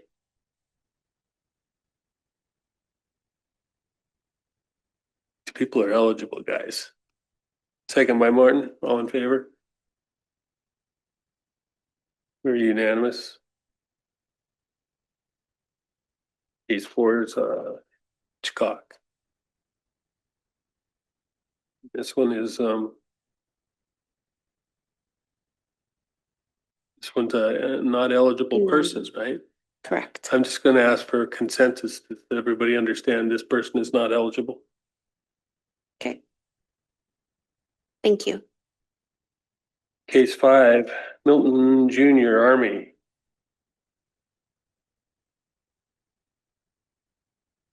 Individuals eligible by 4A. Correct. Motion by Jamie, second by Greg. All in favor? Unanimous. We've got a Navy Atkinson.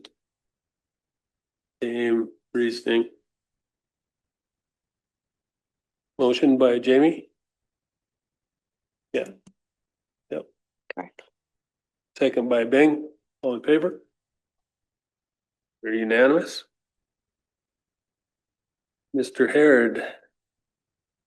We got a health medical situation, but still not eligible. Okay. Does everybody understand that consensus?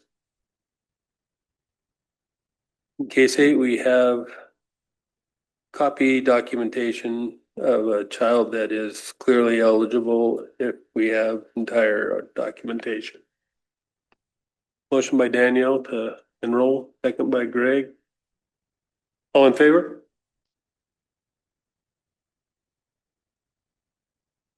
I've got 2, 3, 4, 5. Bing, Martin? Carol? Doesn't meet the requirements because of the original document. We got 1, 2, 3, 4, 5, 6 for. Martin abstains and Carol and I are opposed. And so it carries. For enrollment. Jamie? That due to this, him being a minor, and I don't think that we should be, having the state make decisions with him. And if he was enrolled CSKT, our tribal social services could make those decisions because he is a tribal member from here. And I guess my statement for the record is I don't think we exhausted all the means to get original documentation. So. Thank you, Chastity. Thank you, guys. So we had tribal member Richard Alexander that's been working with enrollment on trying to increase his blood quantum. Where are we at in the process to, He's a split family. excuse me? He's a split family. Yes. So he was born after 1960. Yep. But he provided the documentation showing that he is allowed to increase his blood quantum. And so I was just wondering what needs to happen next after that. From what I seen, the blood quantum, I'd have to bring that back into you guys. And you guys would have to approve it since he is from the split family. Anybody born after 1960 but still doesn't hold that blood quantum because the father was from a different tribe, you guys would have to, that's something that we should talk about when it comes to split families. Okay. Yeah. So I guess Lynn's question is where's the case at? When will you bring that in? We can have a meeting and I can have it completed in a month, 30 days. We can do that. As soon as you can. Yeah. Other questions? Go ahead, Daniel. Mine will still just be the follow-up for Pete, family enrollment, that's pending from Joseph Lumpry. Yes. Bitterroot doesn't have a full staff. I've been in contact with them numerous times when it comes to pulling files from over there. They won't allow me to come in and go through their archives just because they're very brittle. But I'm pushing. I contact everybody probably once a week. They should be starting full-time at the end of July, is what she had said. So I'll touch base and I'll let you know. Okay, yep. Anything else? Thank you. All right, thank you, guys.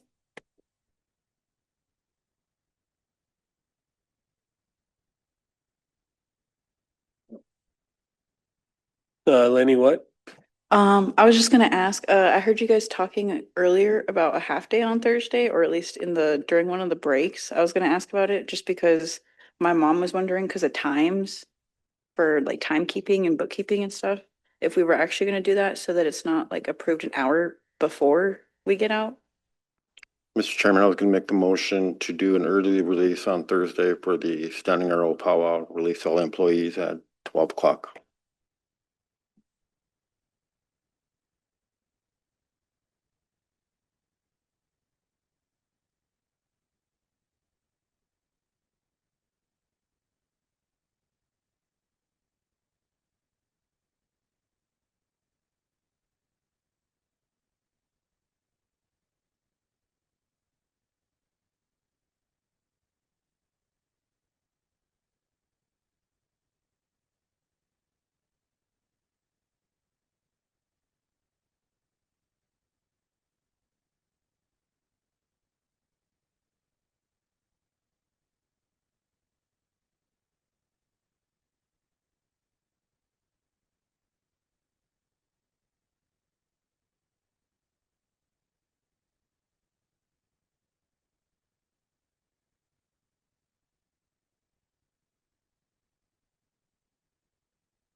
A subsidiary motion. You're looking to amend his motion? For 3 o'clock, for 3:30 to be consistent with Arlie. And then if it doesn't pass, then we go to the first motion. So I have a secondary motion to amend the first motion to move the time from 12 o'clock to 3:30 to be consistent with the action for Arlie. Got a second by Martin. All in favor of the secondary motion? In favor? gonna think. 3, 4. Got 6-4. All opposed? We got 2 opposed and Jamie abstains. And so the amendment carries. So then now Lynn's motion is to have early out at 3:30. And I believe that means the second carries as well, James. Are you all right with that? All in favor? We're unanimous. Early out 3:30. Thursday. Early out 3:30. Except for any essential positions and appointments that are already made, kinds of things.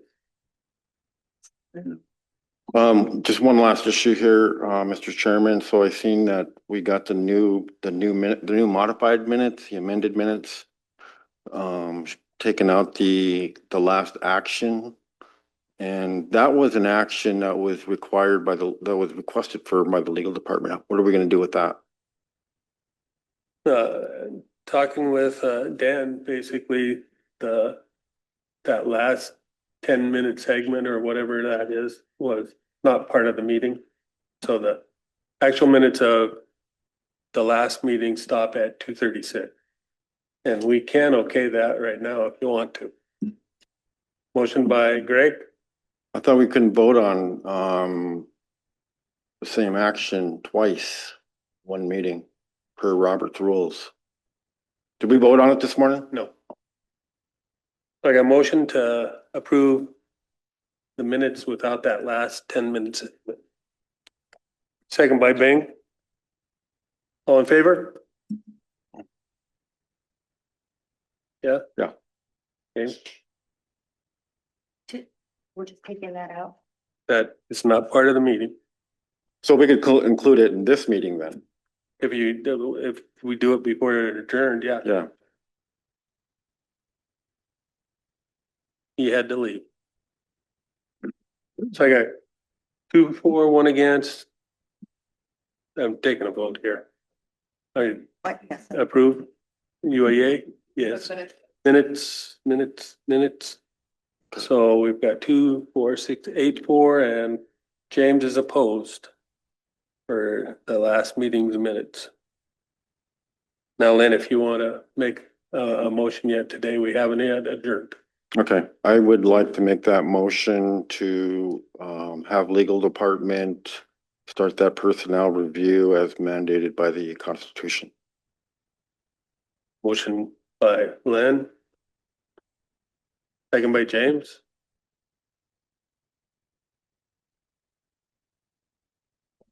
You can. Can you clarify it in a? To have the legal department start the process of gathering and acknowledging the charges and the complaint for the code of conduct violation. Jimmy? I was just gonna say, I just don't even know, I mean, if we take action, that's fine. But there was actually, regardless of whether we're in a meeting or not, when legal department has, direction to move on something, which I think they did. I mean, they already provided the document, which we have. I mean, I'm fine with acting on it again, but we have the document that we could provide to Mr. Charlo.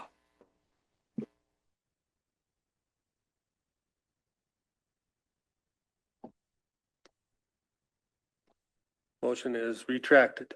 Greg? I would like to make a motion that the legal department pull together a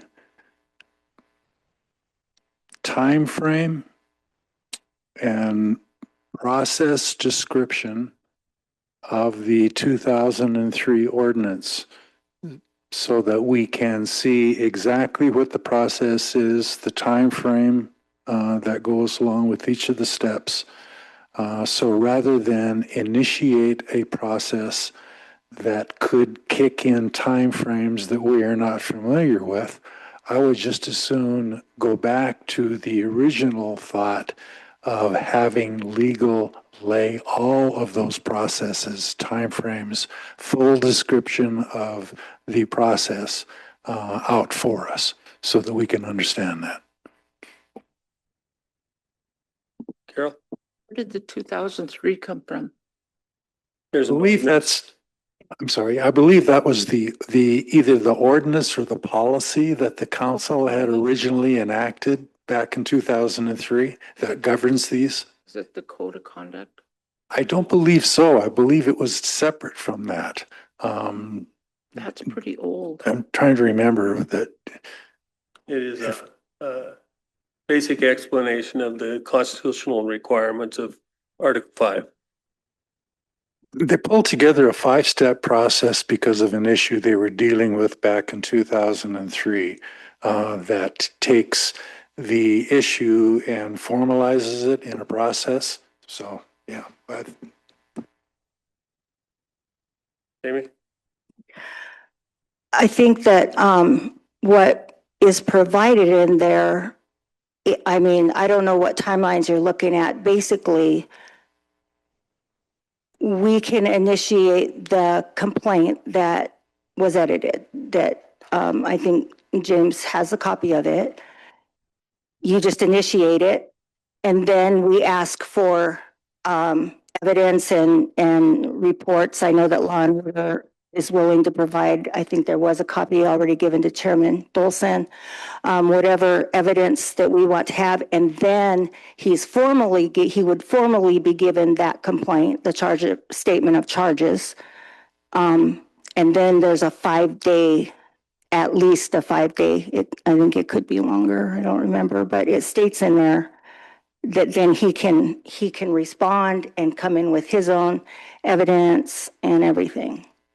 So it could be initiated at any time.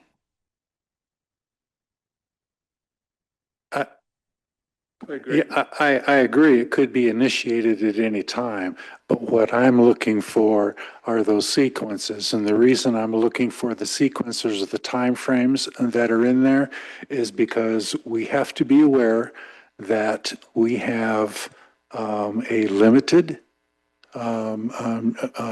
jury pool, if you will. And I think we need to be careful that we don't get ahead too far in this process and end up in a situation where we are infringing on Martin's rights to a fair trial.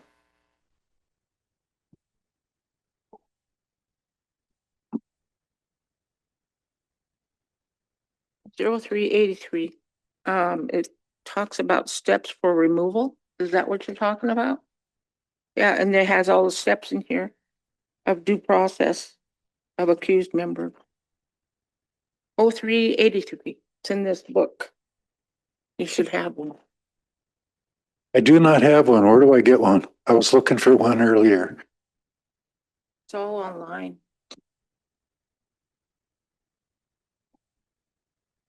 There's some around somewhere. You can We take find one. mine. If you bring it back. You want to take mine? Yeah, I would like to see that.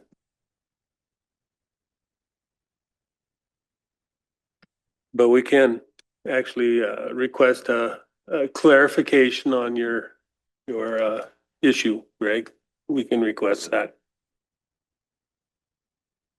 I want to make a statement for the record then, if we're not doing anything today.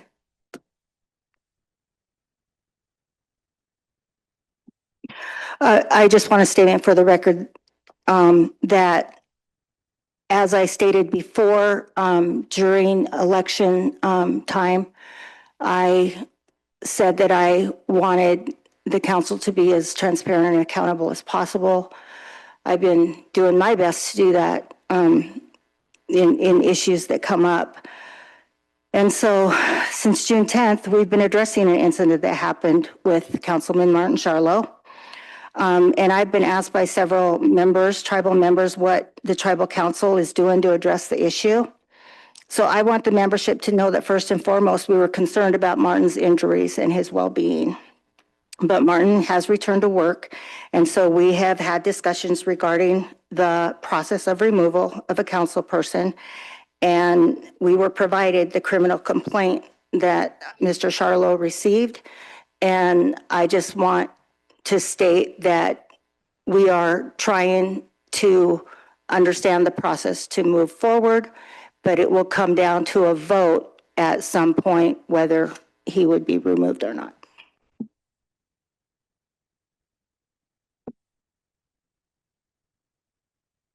Yeah, it needs to be a vote of 2/3. Or, Lynn? Mr. Chairman, I do know that, there has been a statement of charges document that has been, provided by the legal department that was, sent to you and to the vice chair. And so we need to disperse that to the council for their consideration.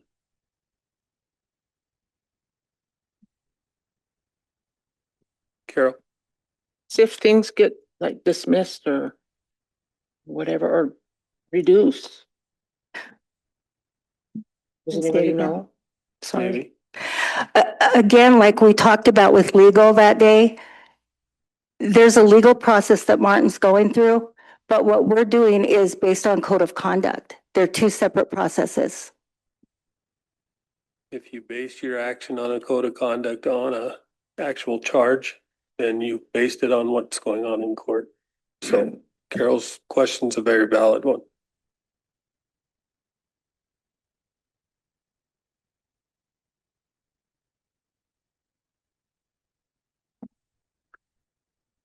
Motion by Greg that we have legal actually explain the whole parameter of basically the constitutional provision for removal. That would Timeframes. especially the timeframes. With a second by James. All in favor?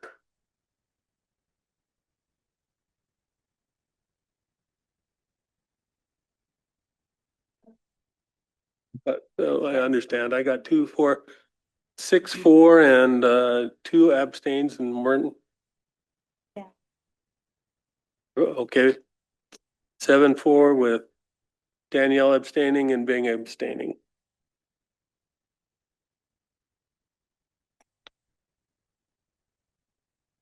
We're adjourned.